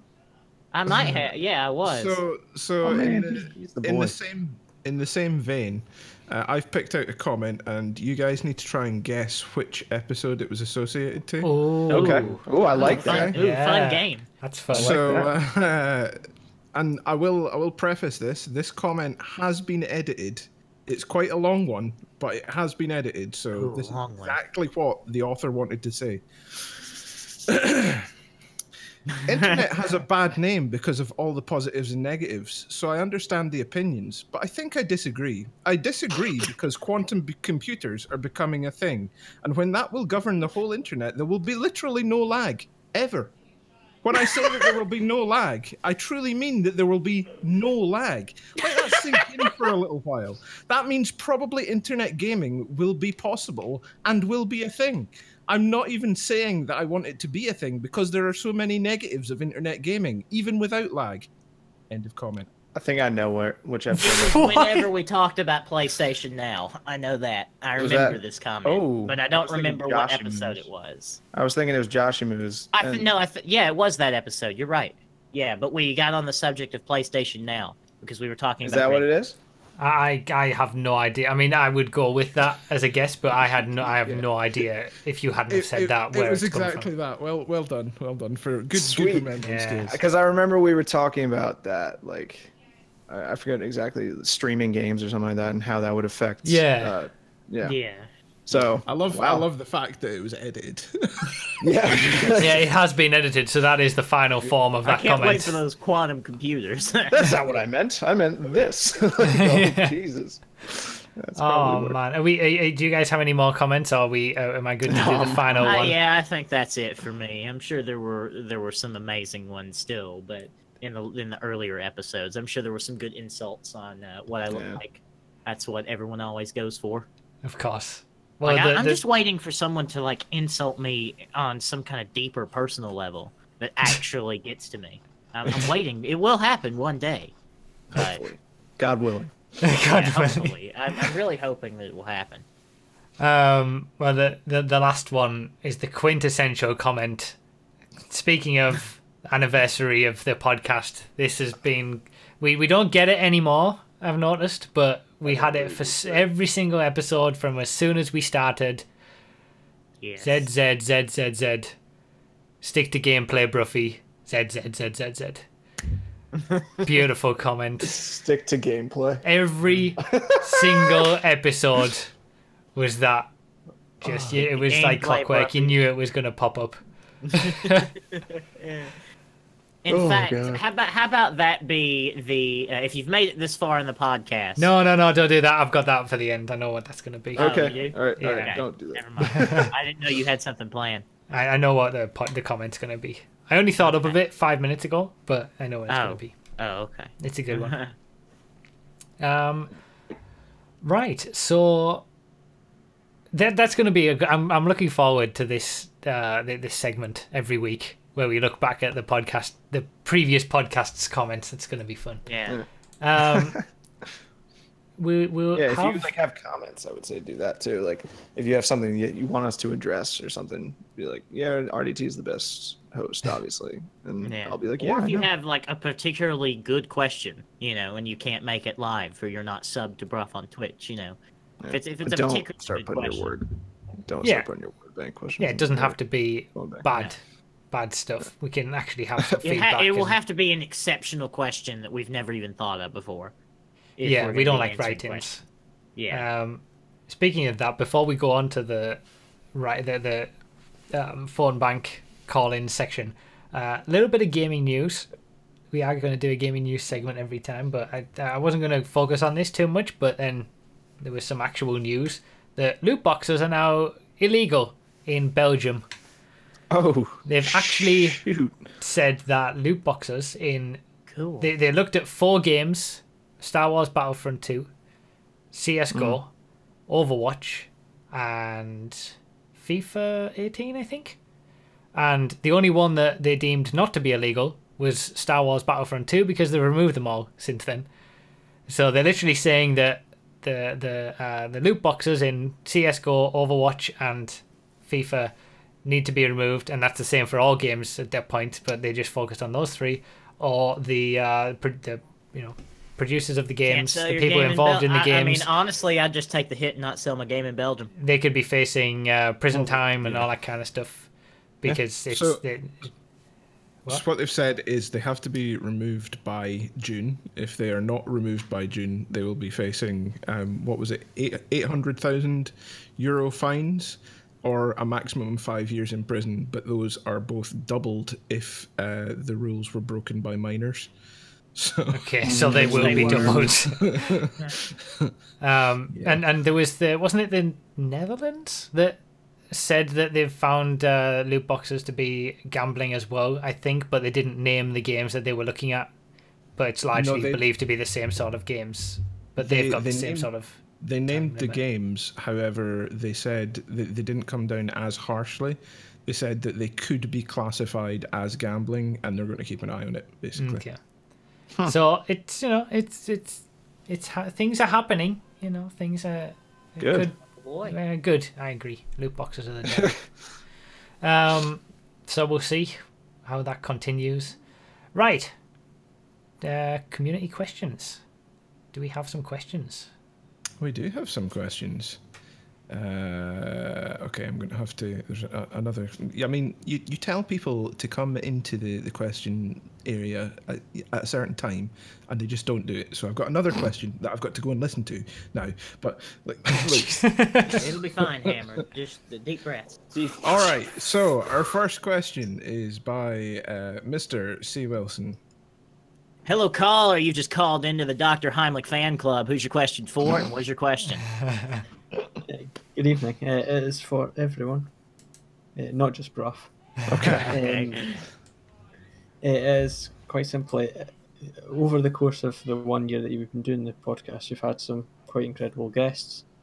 If you could, for the following year, if you could choose one guest to have on the podcast, who would you choose? Oh, that's good.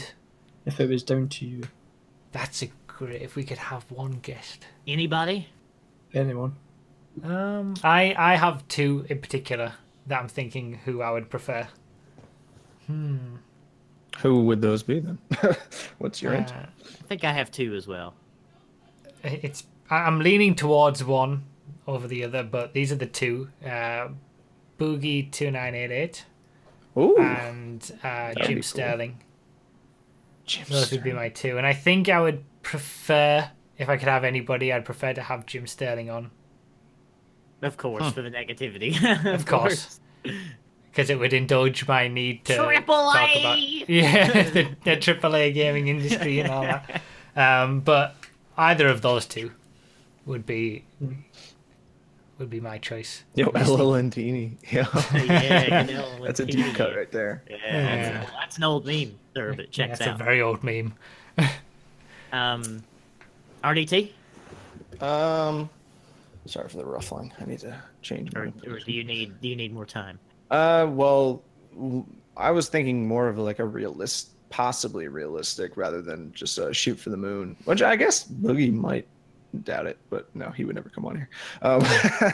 Oh, by the way, did I tell you that I asked Ashens? You know Who? Ashens? The guy who reviews things on his couch with his hands. He's a funny comedian. He's got millions of subscribers. Yeah, that guy. I told you at the time that I asked him Insomnia, right? And You didn't tell us. I don't think. No, you didn't. Tell I us don't that. think you told us this. All right, I asked him to come on the podcast, and well, at least I said, we'd love to have you on if you ever want to, because why not? I met him, so why not ask him? Well, he never actually got back to me, which is fine, but I never expected him to. What did But he say? I asked him. Like, I didn't really give him I didn't really say, will you come on, and demand an answer from him right there and then, because Were you gushing a little bit? hey, we got this podcast, and he's just nodding like, oh, that's nice, that's sweet. You got a little podcast, that's cute. Well, he asked about it. He asked about it was the topics and what it was all about and all that kind of stuff. Oh. So, I answered all that. But I wasn't going to just push him for an answer there and then. Either way. Anyway. He isn't on, so he hasn't been on. So. Yeah, well, Go on maybe then. we got to So, ask again. RDT, anyway. One of them would be a YouTuber that I've been watching for a really long time, like since I was 15, I think. If anyone's familiar with Critical or Penguins on YouTube. Oh, yeah, that's part of the old guard. Yeah, right that's there. like I started watching him when his QWOP video went crazy because it was like featured on Ray William Johnson's channel. Rest in peace. Oh my God! How old are We you? are going back a long time now.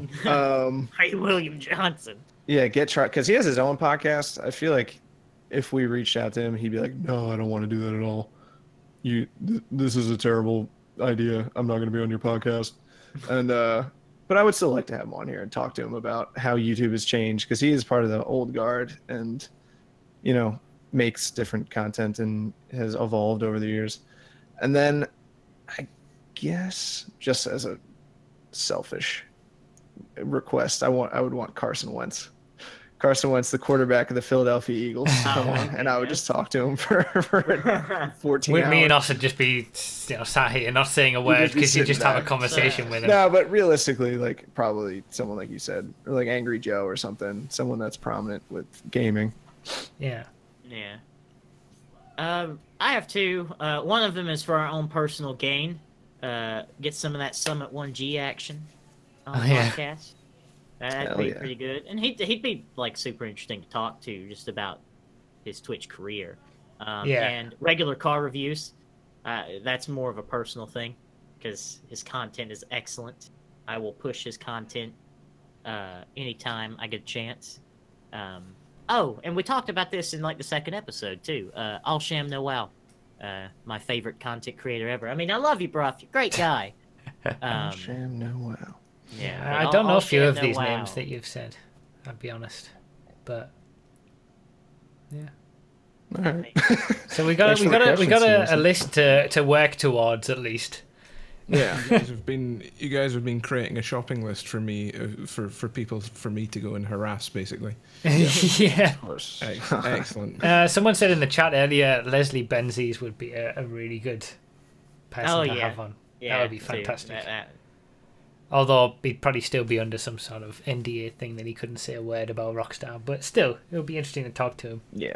That would be like The the pinnacle. creme de la creme. That would be Yeah. our magnum opus. Like, Yeah. And the few other people like Shaggy and Tony people want on. I would like yeah, to but get those Shaggy are on, but realistic. Like, yeah, we could those are more. I was going for more of the Yeah. shooting for the moon, sort of never going to happen type things, or maybe in like 3 years. Sorry about the Yeah. noise. When we're properly big, yeah. Yeah. PPC Mathis, the Take-Two CEO. We don't want Strauss Zelnick on the grilling would be far worse than what it was for Mr. Boss. Oh my god, if we tell had you that. him on, then I really would go to town. Screw that. So, yeah, good question, C. Wilson. That's Good one of the best question, C. questions we've had for the entire podcast ever. I gotta say. do you have any contacts still at Rockstar that will talk to you? I have contacts at Rockstar, but none of them will talk to me anymore. So, Wonder if we could get like a Burn those developer on bridges. and just talk about shit. But it'd be good to get Laszlo on. oh my god, Laszlo. I listened to That was- Laszlo. So how back do in you feel GTA about the 3. Rockstar writers completely destroying your character and taking away everything that was funny about him from the 3D era? How do you feel about that? that'd be wild. poor Laszlo. They did Laszlo dirty. Yeah. Yeah. Laszlo He's just- seemed to get he's- progressively worse. Like, he got progressively more and more pathetic as the games went on. Yeah, but you can still be funny and pathetic. Now he's just Yeah. pathetic. It's not Yeah, funny. that's true. So I it's never a thought shame. about that. You think we could get like the guy that plays Michael or Franklin or like, That would be so cool if we could, though. you know? If we could get... Hawk's probably a little too big these now. But Yeah, maybe. I mean, other than GTA, I don't know if what's his name that played Michael. I saw him in a diabetes medicine commercial. Yeah, if he's doing diabetes medicine commercials, we could probably get him. But Stephen Ogg's in Walking Dead now, so Oh yeah, Steven. So That's he's why I didn't say Trevor. Did I say Trevor? yeah. Listen, Frank. guys, any guests that you guys want to get, I will Ned actively Luke, thank pursue you. them. Yeah, why Ned not? Luke, yeah. Why not? Write all these names down that we've said. Apart from Yep. Summit, because I feel like that would be better coming from Nos. Yeah. yeah. Yeah, Cool. good stuff. So we do next... have one more question waiting in the wings, Okay. Let's do Bring it. him in.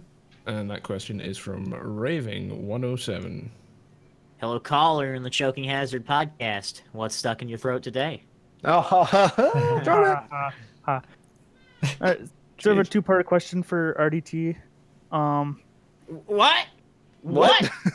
What? All right. A question for RDT. What? Okay, so how does it feel to be the odd one out? In what way? Well, you see, Nas is having his birthday stream on Monday. Shout out to that. Woo! I didn't even have to do the self-promotion. All right. Excellent. My man. Yeah, Red Dead Redemption. Woo, let's do. All right. Anyway, I planted and raving, by the way. it's all right. Well, it's also the podcast birthday, and it's always Broughy's birthday. So, how does it feel to be the odd one out? Oh, well, I feel like I'm still involved since we're celebrating this family that Together. we've built up Yeah. over the time, and this is our 1 year anniversary of it. It doesn't have to be your birthday every day, man. You know, I Well, live it my seems life to. like it's- I keep. Why don't people listen to me when I say that? What? Yeah. I live every day like it's my birthday. Every day is a gift. You're all a gift to me. You're all. When is your birthday? I'm the gift to you. Whew. And do you have a second part? Yeah, this part's inspired by Baron. Shout out to Friendly Baron, twitch.tv/Friendly Baron. Oh my doing god! a- You said, get He's this doing guy a 24 out hours, 24 hour Get this stream. guy out of here. 2.5 hours from now. Raving. Quit it. He's been gone. Nope, he got kicked. He got removed. Removed. MB Hammer on point. If you're gonna promote me, that's fine. But if you promote someone else, crossing the line. We like Baron, but there's Yeah, certain we like limits. We do like Baron a lot, but He's doing a 24-hour stream apparently. do we want to bring him back? I actually in? had a Does second he have part. a You serious ruined it. question? You ruined it for yourself. Oh yeah, he did ruin it. No, come on. So what's your what is second the part? actual question, Raven? All right. I know Nos isn't ever gonna do a 24-hour stream. He's lazy. No, no, I'm not lazy. 24-hour streams are by definition stupid. And Broughy does 24-hour streams all the time. He's a pro at it by this time. But RDT, would you do a 24-hour stream?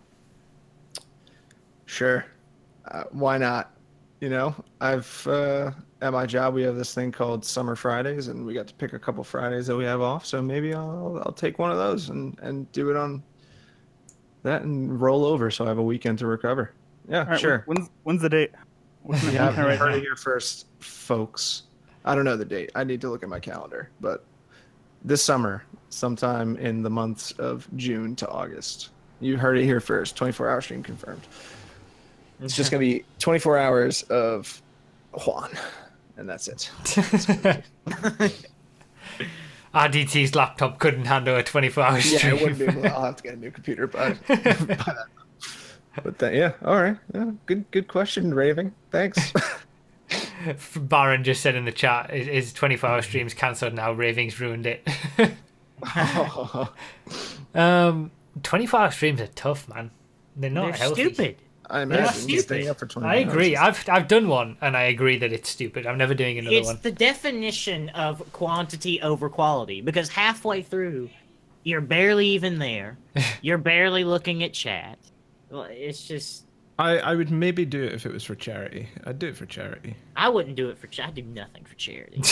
The only charity I would work like for to. The is- only time is the I'll ever Nos do Fund. anything more than a 13-hour full day stream is when we can like tag team in. Say that me and Zexy did a 24-hour stream together, or I was with a group of people and we were all just having shifts on it or something like that. I'm not going to do a 24-hour stream. Yeah, that's on my fine. own 12 again. hours is the max I'll ever stream, I think. Rough at 240,000 subs. We have to all meet up in your house and do a 24-hour stream. Oh yeah, 240. Oh, I'm By that okay with time, that. I'll have enough money saved up to be able to do that. Will you have enough money to saved up to pay for Nos too? Yeah. I might have to ship them like a pet or Put something. him in. Make yeah. a YouTube channel about it. When's your birthday, RDT? Since the birthday question came up. 10/10, October 10th.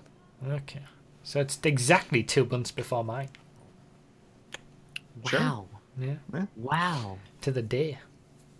Wow. Anyway, some interesting. Well, C. Wilson's was an interesting question. That's it. Yeah.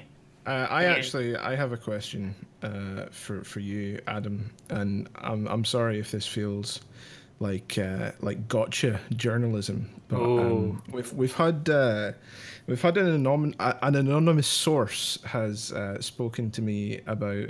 We touched briefly on your education. Oh yeah. An anonymous source has come to me and said that whilst you were in high school, you got quite heavily involved with organized crime, particularly the mafia. Is what I'm being told. Would you like to elaborate on that? I believe you possibly. There was also allegations that you used your power with organized crime to swing some votes. I heard. What? I haven't heard about this. Yeah, I've never spoken about any of this, to be honest. I've spoken very little about my previous life, I guess. Wait, is there actual truth to this? No. Well, there is some level of truth, but not actual crime. So this comes from Tony, who's told MB Hammer and everybody else this. But in secondary school, I was up for the head boy position, and Head boy is that the title? Head boy. Yeah, head boy. Yes. That sounds real suspect, bro. Yeah, that sounds suspicious. But there was 4 of us in the Head running, boy. and we were all meant to give speeches, and I decided that I didn't just want to stand there and just do a random speech where I'm just talking from a piece of paper or something. So I decided, in my infinite wisdom, to dress up in a suit, get a hat, get a fake cigar and some glasses, and pretend I was a mafia boss. And I came in and did this accent. Oh my god! Yo, I did a Pix. full-on sort of show for my head boy speech. And then as soon as I did that, everybody else had to have a thing after that. Everybody else came out and just did a read. Just said, oh, I want to do this. I want to make sure that, the toilets are kept clean or something. Is this videoed? I need pictures. I believe that, because that was kind of the start of it. And then we did 2 more shows, I guess, like at a Christmas assembly, and then the final leavers assembly for our final, when we were all done with school. So This is we a kind of did multiple 3 occurrence. shows in total, and the 3rd one I believe was recorded by somebody, but I did ask them a few years later if they ever still had it, but they didn't, from what I can remember. No. So there's no record of it, thankfully. Well, chat is correct. Give us the accent. What's the accent? I can't even remember. I can't. I Come can't. on. So it's not going to be that's possible. A cop-out. I don't believe you. I couldn't do it if I You're tried. lying to me. You're lying. Were you trying to do like a New York accent? Like a sort of New York mafia type accent, not like the Italian sort of thing. But I heard you Uncle also enlisted a posse who also dressed up. yeah, I did. I had a group of people who were my main friendship circle at the time. Tony was one of them, and the whole shtick was that they were doing things behind my back and being stupid, and that's where the funny moments came in. And they were all useless, and I was getting aggravated at them being useless, and that was the whole. I've always been more of an introvert, except where I performed for 3,000 people.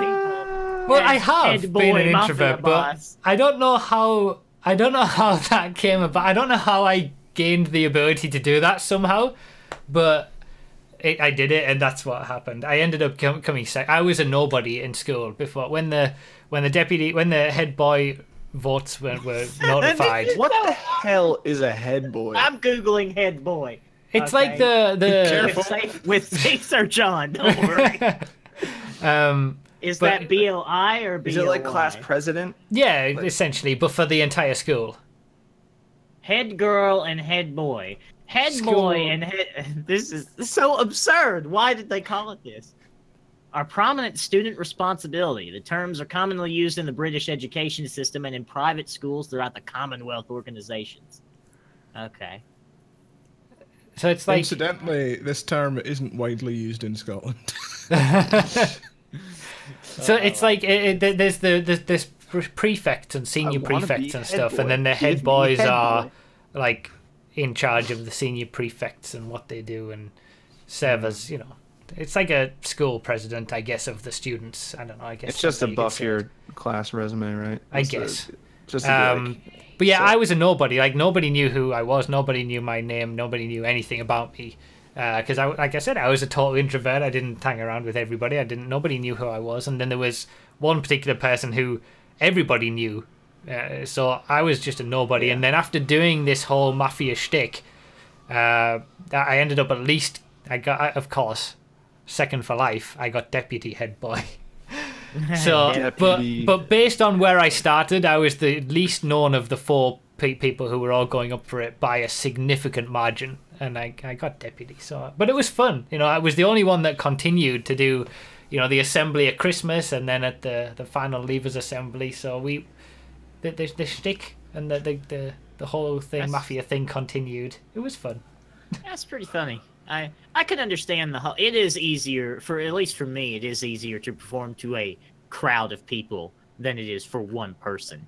Yeah, Yeah, that's true. That is true. But there you go. Anyway, hey, we've all done embarrassing things in our school. I'm glad there's no video of it. There's photos, I'm sure, but there's no videos. Yeah. So I will have some. I can get some photos at some point if this ever comes up again. I'll get some photos of me in my mafia suit. That'd be amazing. With my fake cigar. Head boy. That's great. I did the entire Thriller dance in a talent show once with my class. So what? We've all done. Oh, please say there's video of that. No, there isn't. to be. I mean, Oh, there God. probably is, but I don't know anyone from school anymore. So, but Wow. yeah, I still remember some of the moves. So, it's Wow. Right now. Do it right now. no, it's not happening. It's not happening. Not We gonna need to have happen. that. We need to have that as some sort of milestone. Brough had the rap battle. You've got to have the Thriller dance, man. Partner. Yeah. Partner. Got to. It's out now. When That's you get it. partnered, you have to Thriller. No, I'm not agreeing to that. What do you think I am? Some kind of fool? Well, you seem to think it'll never happen. So what have you got to lose? And Brough thought he'd never get 100K subs either, and then he did a terrible rap battle. So I agree to nothing. My God. Hey, So- we're learning many things today. Yeah, I learned from other people's mistakes. Yeah. Never promise anything that you, even if you don't think it's going to happen. I've never done Yes. anything like that. That's wild. That's fine. I was front and center too. I wasn't like on the third row in the back left. I was in the center. I was right in the front. It's amazing what introverts can do when when push comes to shove and it all when you got to do things. And I don't know if I've ever really been an introvert, but I had like one-on-one interactions are probably like my problem. Like okay. if there's a group of people, I'm pretty good. But like if it's just me and you talking, it'll get awkward pretty fast. See, I'm completely the opposite. I'm much worse in a group of people. Say there's more than 4 people in a group, I'll never say anything, I guess. Oh no, I like playing off an audience. You saw me at the karting. Yeah. I like making people laugh, you know. Interesting. What about you, RDT? I don't have any stories like that, honestly. No, but are you a group person or a single person? I like groups. I like hanging out RDT spends every day he does getting laid and getting paid. Okay, he's a group person. He's a one-on-one person. That's all he ever does. Yeah, I'm a one-on-one person. Maybe 3 taps. You know what I mean? Like, no, I don't know. I feel like I'm pretty comfortable in all situations. Yeah. I like making people laugh. I think that's something that I like doing. I like entertaining. But I can spend. I mean, I have a couple friends that I can't spend just one-on-one time with. I need at least like one other friend. But I think everyone has that one friend where you're like, I want to hang out with him, but I need to find out if my other friend can hang out first so that we can, have something to bounce off of. Yeah. But yeah, I think I'm an extrovert. I don't know, man. Seemed like one to me.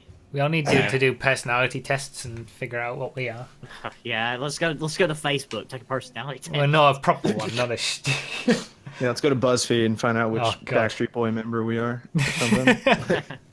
I guarantee you that's a quiz. RDT, do you want to What? do your Apple Juice Minute? The 1 year. I'm All right, hoping yeah, it's a sure. special one. The 1 year No, it's- special. It's No, not I gonna be shouldn't build it special up. at all. Okay, it's gonna be standard Apple Juice Minute. Dude, I picked this out of the fridge at my job and just took it home. I was like, I'm not going to the store today. But do you mind? Do you guys hear that? No, Yeah. Oh. I didn't hear that. When are you gonna get a real job and move to my house? Saving up.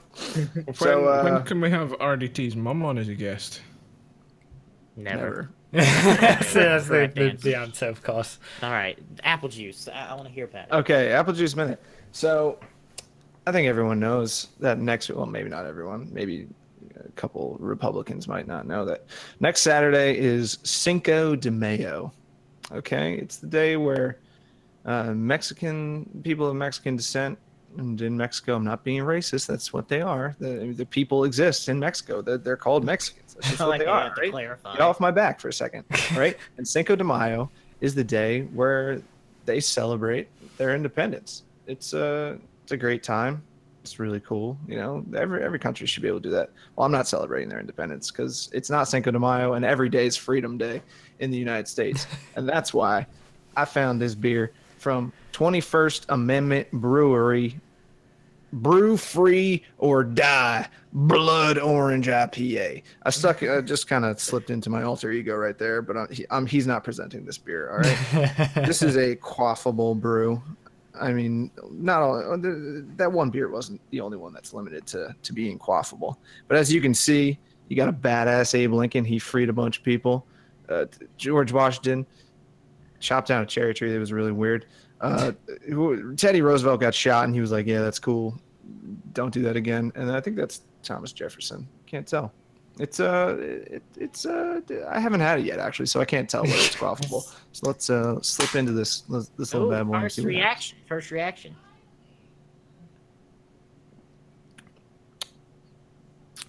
Tastes like a blood orange, that's for sure, and it's free.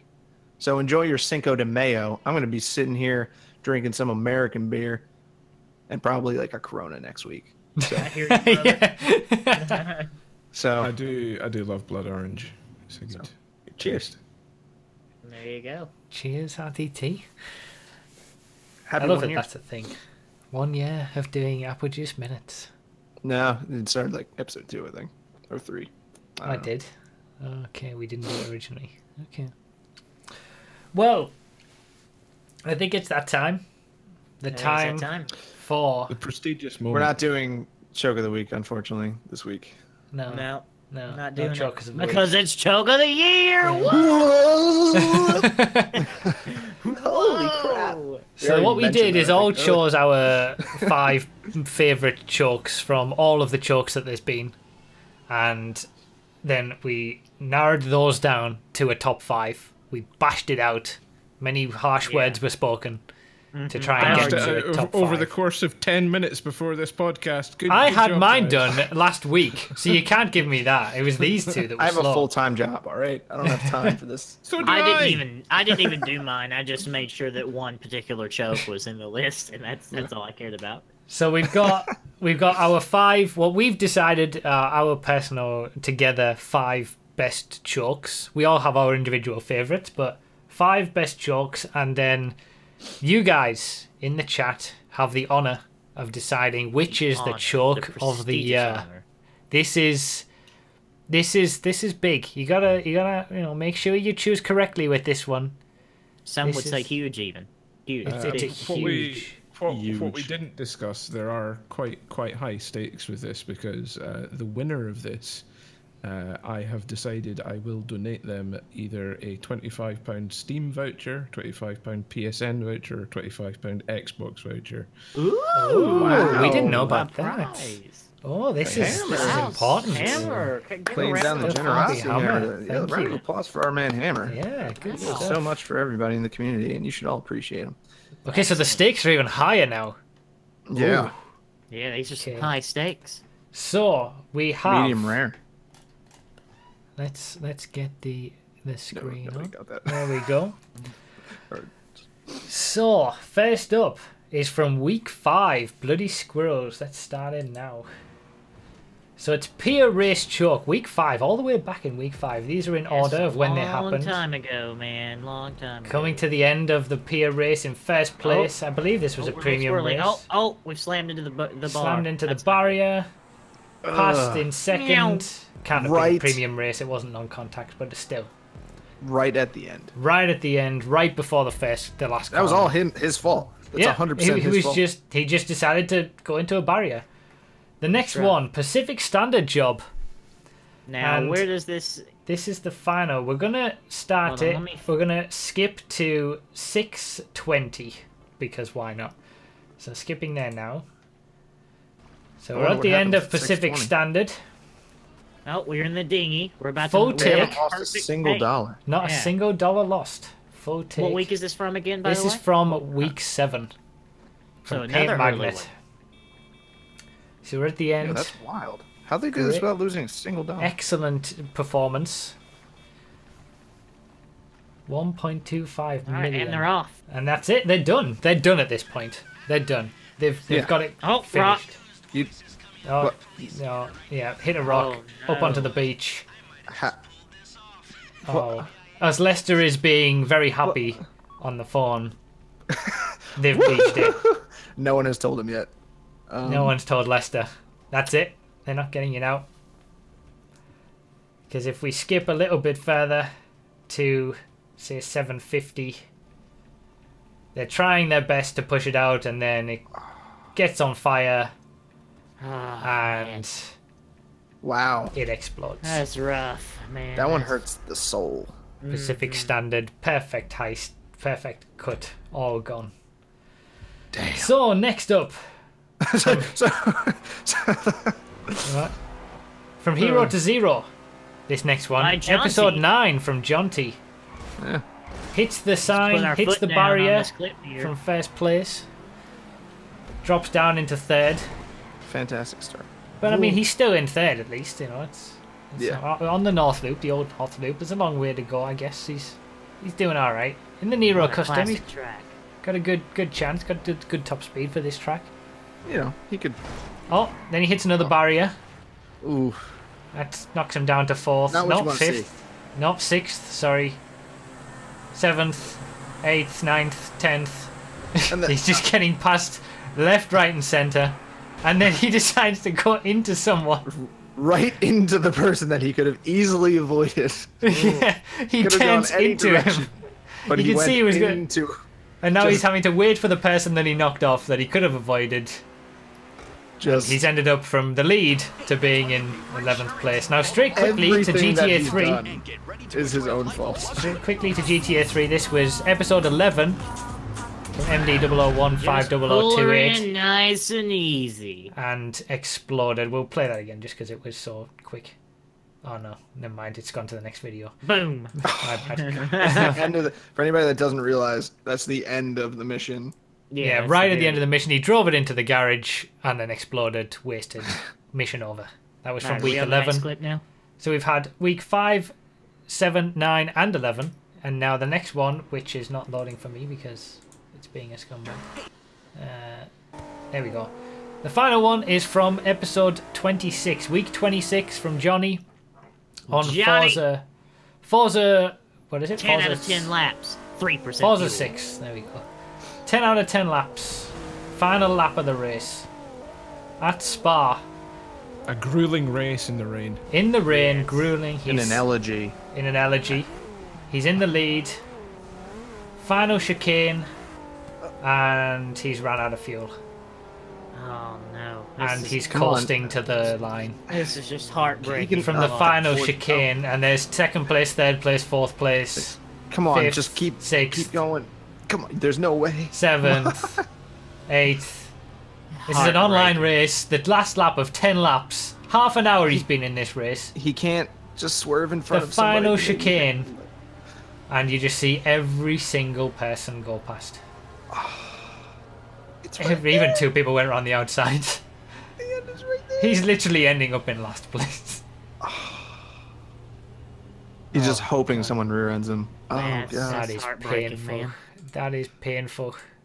So, those are our 5 choices. Those are It was your 5 difficult. top jokes of the year. There were many that we had in our final lists that we've had to cut out because we wanted to settle on a 5 that we all agreed on. Yeah, it was Yep. tough. So That was probably some the near hardest thing. misses. We enjoyed all the chokes this year, of course, but this is for the absolute choke of the year. Who's gonna win? We got episode 5 from Bloody Squirrels with the Pier Race. We got episode 7 with Paint Magnet and the Pacific Standard Heist. Episode 9 was Jonty with the North Loop Capitulation. Episode 11 was MD00150028 with the GTA 3 Mission Failure. And then episode 26, Johnny 362,000 with the Forza 6. Again, capitulation from The fuel the management. fuel management was Excellent not there. fuel management The final by Johnny. chicane as well. For that to He was happen. gonna win head boy. So you guys in the So, chat, get your you guys votes who are in. here watching live, you have the decision on this. Click the straw poll, get your vote in. All votes matter, all votes count. We have our choices as well, which will go towards that as well. But make sure this is the time when you got to get your votes in. Make sure you get those votes counting to choose the choke of the year. Which was the best? Which one was your favourite choke for the entire year? Let's see. And then now we need a bit of filler. We need to figure out what we can do as filler when these things happen every week, when we're waiting for people to vote. We're talking about being head boy again. Let's not. No, we don't need to talk that So about is that a it again. boy that gives? Head boy, come here. Finally, as an audio listener, was able to get here to live vote. Good stuff, Randochi. Shout out to Hey, Randochi. Rand. Look at that. You the perfect one to come to live to watch to get your vote in. Yeah, you know, because you can make a difference here today. Prize. Jesus. Yeah, now it's gonna Honourable do the thriller, mentions. man. I have an honourable mention to Oleg's. I can't remember which week it was, but when he let Mr. Boss for the win beat him, it was a good choke. Didn't quite make the final 5, but that was an honourable mention at least. There was one where people got stuck in signs. And I was like, Yeah, hilarious. there was K-Dog early on. Wasn't it the first ever choke of the week? K-Dog won that. Yeah, and I then think somebody so. else did that as well in the same sign, I'm pretty sure. And they both won the choke of the week. They were honourable Yeah. mentions for just being ridiculous, but not strictly speaking, I would say chokes. Oh, yeah. I've put Oleg's in the chat if you wanted to show it or whatever. Yeah, Oleg's. He was hot dogging, you know? I don't know if that was really a joke. You hear me, Oleg? It's my first podcast. Can I get a too long didn't read for the past year? No, Baron, you can't. Yeah, back and we'll watch show the honourable mention whilst we're waiting for the votes to come in. End of the race. With it being... Oh yeah, he badly miscalculated that. And it made it worse by who beat him. Yeah, and that actually was him, too. Yeah, the actual, as you'll see the name at the end. The GTA Lord The Voldemort. fact that he comes right over the top of him right at the very end as well. Like, you don't even notice. Voldemort. Less than a tenth of a second between them. Mr. Boss for the win beats him. But with it, I think with it only being Shut up, really, copyright. it was only 2-minute race. It was against, it wasn't necessarily against the most difficult of contenders. He almost beat him, too, after having to respawn. So. Yeah. So it was. We didn't feel like it was our top 5, but definitely an honourable mention. So we've had 91 votes so Very far, nice. and there are 10 votes separating the top 2. Ooh. 10 Get your votes votes separating in, the top guys, 2. come on. Okay, We got nearly 200 people in. We could do better on the votes than that. Come on. that's still more than what we normally get, though. To be fair. You literally just have to click the thing and pick if you've been watching. Yeah, it's very, very easy. You can do it on mobile, very easy. You can do it on desktop, very easy. Easily. Right. No, very easy. I know how to speak. Don't you This tell is me how to speak. this is interesting. I'm very nervous about what's gonna win. This is big. Choke of Yeah, the I year. know. I know my choke of the year is not going to win. No, but- you don't think? No, it just wasn't Choky as enough. grand. It didn't, and the scenario wasn't as severe. Like, but whatever, man. Yeah. I'm. I know Just click it. my choke. Someone told me that it looked like Shia LaBeouf one time. A little bit, maybe. Just click it. All right. So is it pretty much stopped at this point? The vote. Should we? Pretty we much. give our let's, thoughts? let's cap it off. 95 votes. All right. So, Andy T, do you want to say what your vote is for? Your favorite choke? Yeah, sure. I roasted him a little bit earlier because of his comment, but Jonty, I thought your choke was hilarious. Just because, you know, you can brush off the first crash. You're like, oh god, that was terrible. That was rough. But then you decide to try to curb boost again and like smack into a pole. You're like, shit, things aren't looking good here. And then when you turn up the road, there's a guy swerving out of the way off the track, and you decided to go right into him. What are you doing, bro? That was my favorite. Hero to zero. That was my favorite for the year. Good stuff. Yeah, it was a total capitulation. Just like, what are you doing? The only reason I didn't put that higher is because it was so early in the race. I think that was my like, the actual choke itself was incredible, but with it being so early, I didn't have that as my favorite, but it was a good one. Yeah. Nos, what's yours? Johnny, I misread the transition there. I didn't know you had something else to say about that clip. I apologize. That's what I do. I just shout over everybody on this podcast. You need to kick me out. You need to put your foot down. But my favorite choke is Johnny. A, because I am biased towards him, and B, because, like, you know, you run out of fuel in the back straight to Spa, you know, that's understandable. You run out of fuel, you know, coming into the last lap, that's understandable. But to run out of fuel at the finish line, literally at the finish line, it's not good. It's not good. That's bad. It's definitely not good. That's bad. That's a bad fuel management. That's pretty much, I wouldn't advise. That's pretty not good as far as things go. No, that's where my vote goes to as well, because I think when you consider that was a half-hour long race online in the rain at Spa. So hard, so much at stake. Second place was right behind him as well. It's not as if this was an easy race that he was way out in the lead. He was pushing, he was in the lead, he got round the final chicane, final corner, straight, the finish line's right in front of him, fuel gone, and then literally every single person in the race goes past him. And it was just, it was a brilliant choke. But let's see the results, MB Hammer. Hello. Yes, results. I'm professional. Sorry, I was doing something.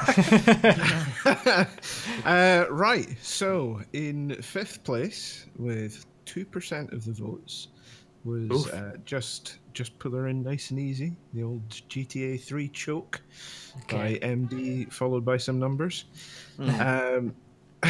In fourth place, we've got choke number 1 from Bloody Squirrels, the problems that he had with the peer race, with 5% of the vote. Oh, I thought that one was so good.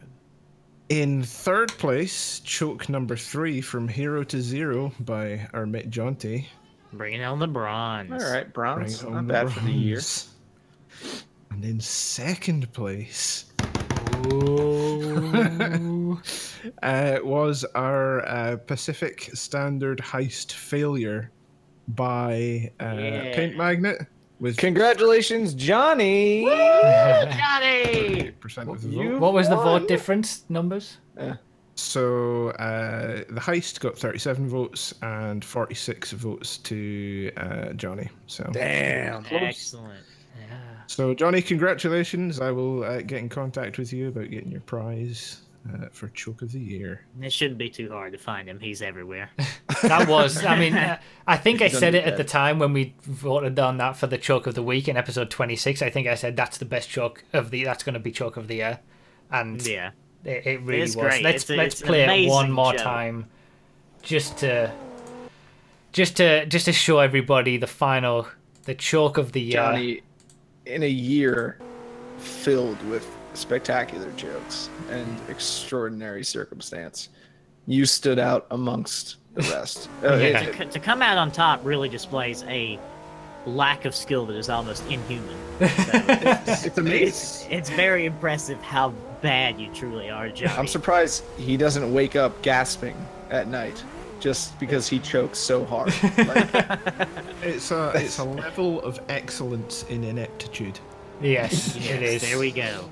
It was so good. This choke really was it fit all the criteria that me and RDT specifically look for in chokes. Nos is a bit more open to what a choke can be, but me and RDT are very strict on what can be a choke. Yeah, I'm open. You know, I don't judge. I don't. You know, if you want to self-identify as a choke, you can self-identify as a choke. You know.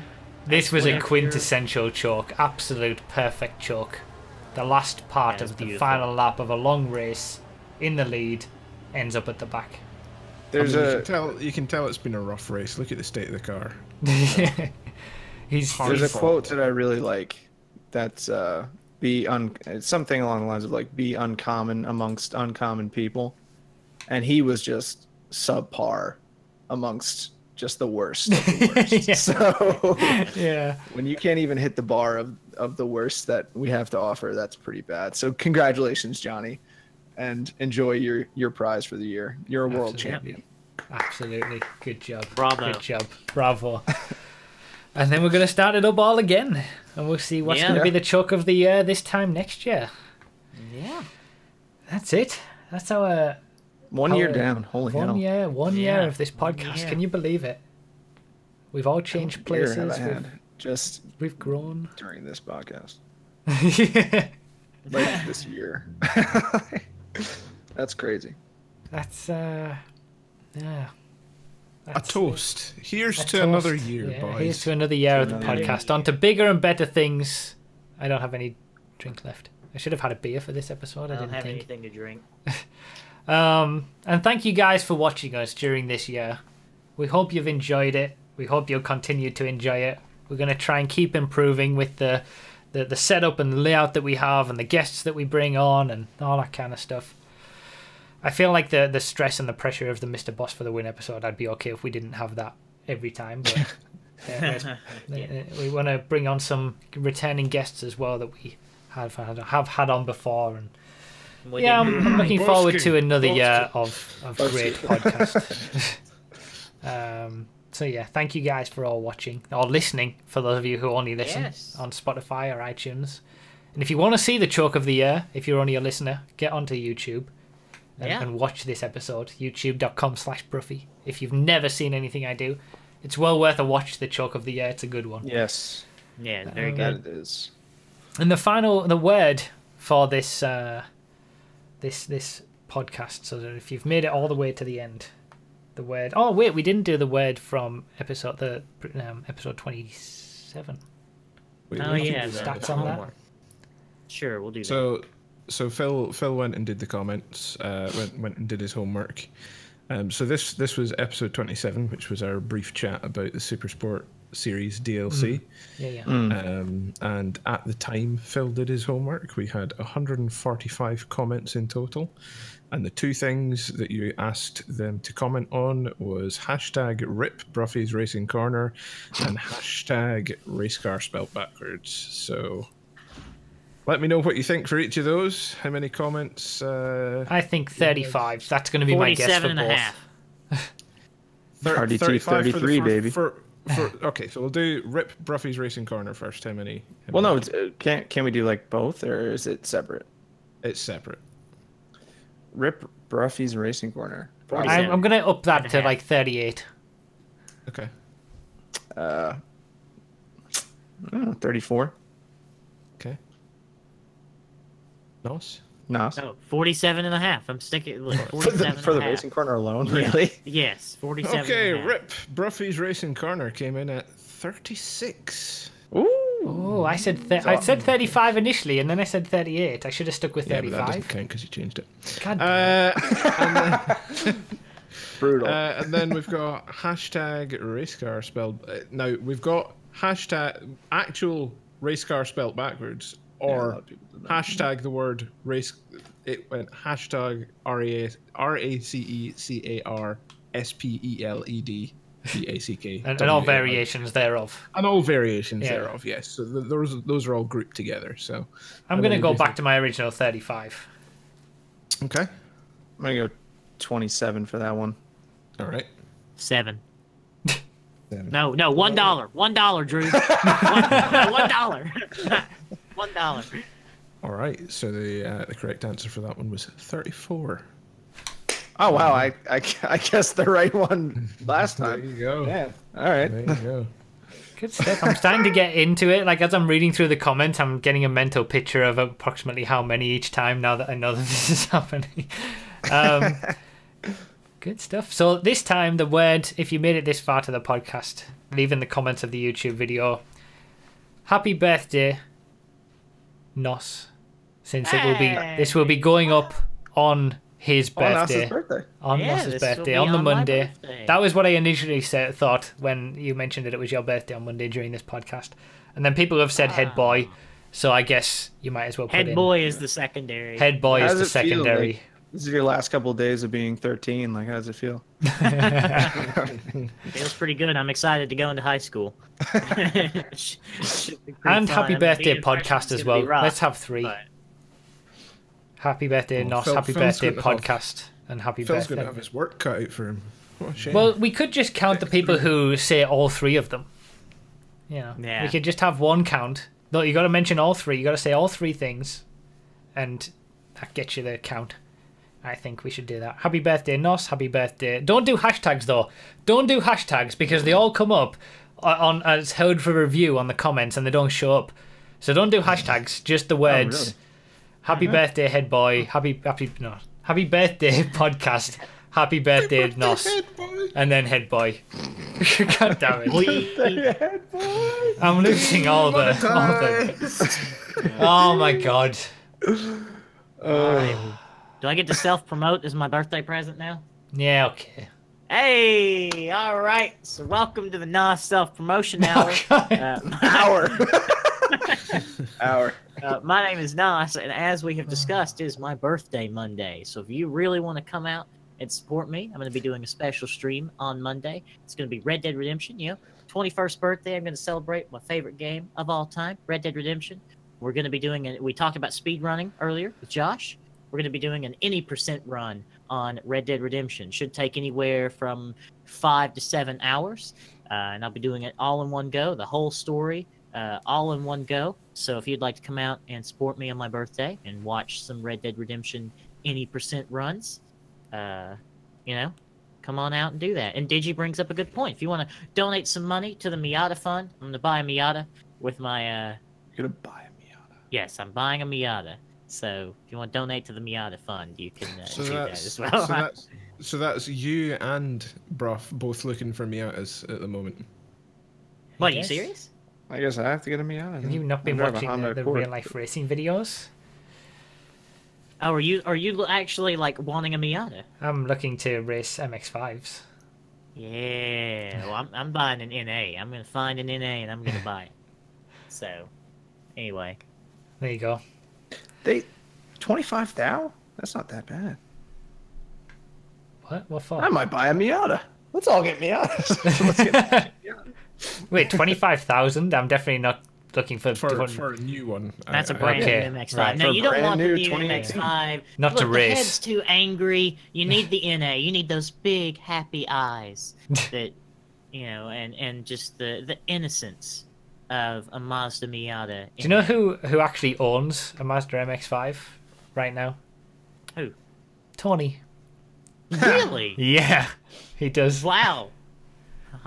We'll have to get him on the podcast. When we get him on the podcast, we'll all, we should all get MX-5s and we'll all be MX-5 owners. We all have to do them from our Miatas. Yeah. Well, I mean, my carport is like right there, so I could rig it up if I wanted to do the podcast from my Miata. Hear my Miata. But you know what I care more about material Miatas? All right, we need to end this thing now. So our guest next week will be a Mazda MX-5. Yeah, Tony is actually selling it. That is true. Since he's got a baby on the way, but he's children ruin everything. That's our next topic. Children ruin everything. All right. We shall end it there. Remember the 3 comments that you need to, with the 3 words that you need to put in your comment alongside any other comments that you want to make. Happy birthday, Nos. Happy birthday, podcast, and head boy. Let's do that. Or any variations of those things that will count them. The more will be eyes free. you put on the end of head boy, the better your comment will be. Whoever puts the most eyes on the end of head boy will get a shout out by me. So I've stopped them getting hashtags. The hashtags aren't going to get them put up on the Held for Review, but head boy. Oh my god. We will play it on the podcast. All comments will be marked as spam. This is ridiculous. All right, guys, we're gonna thank you guys for watching again for this entire year. Thanks so much. I've enjoyed it. Have you guys enjoyed it? Yeah, all you do for us, thank you. Thank you. Yep. Yeah, Been a great we year. appreciate it. All right, If you're guys. watching this on Monday, that means I'm streaming. So come watch me stream instead of watching the garbage. Goodbye. See you later, guys. Thanks for watching. Bye bye.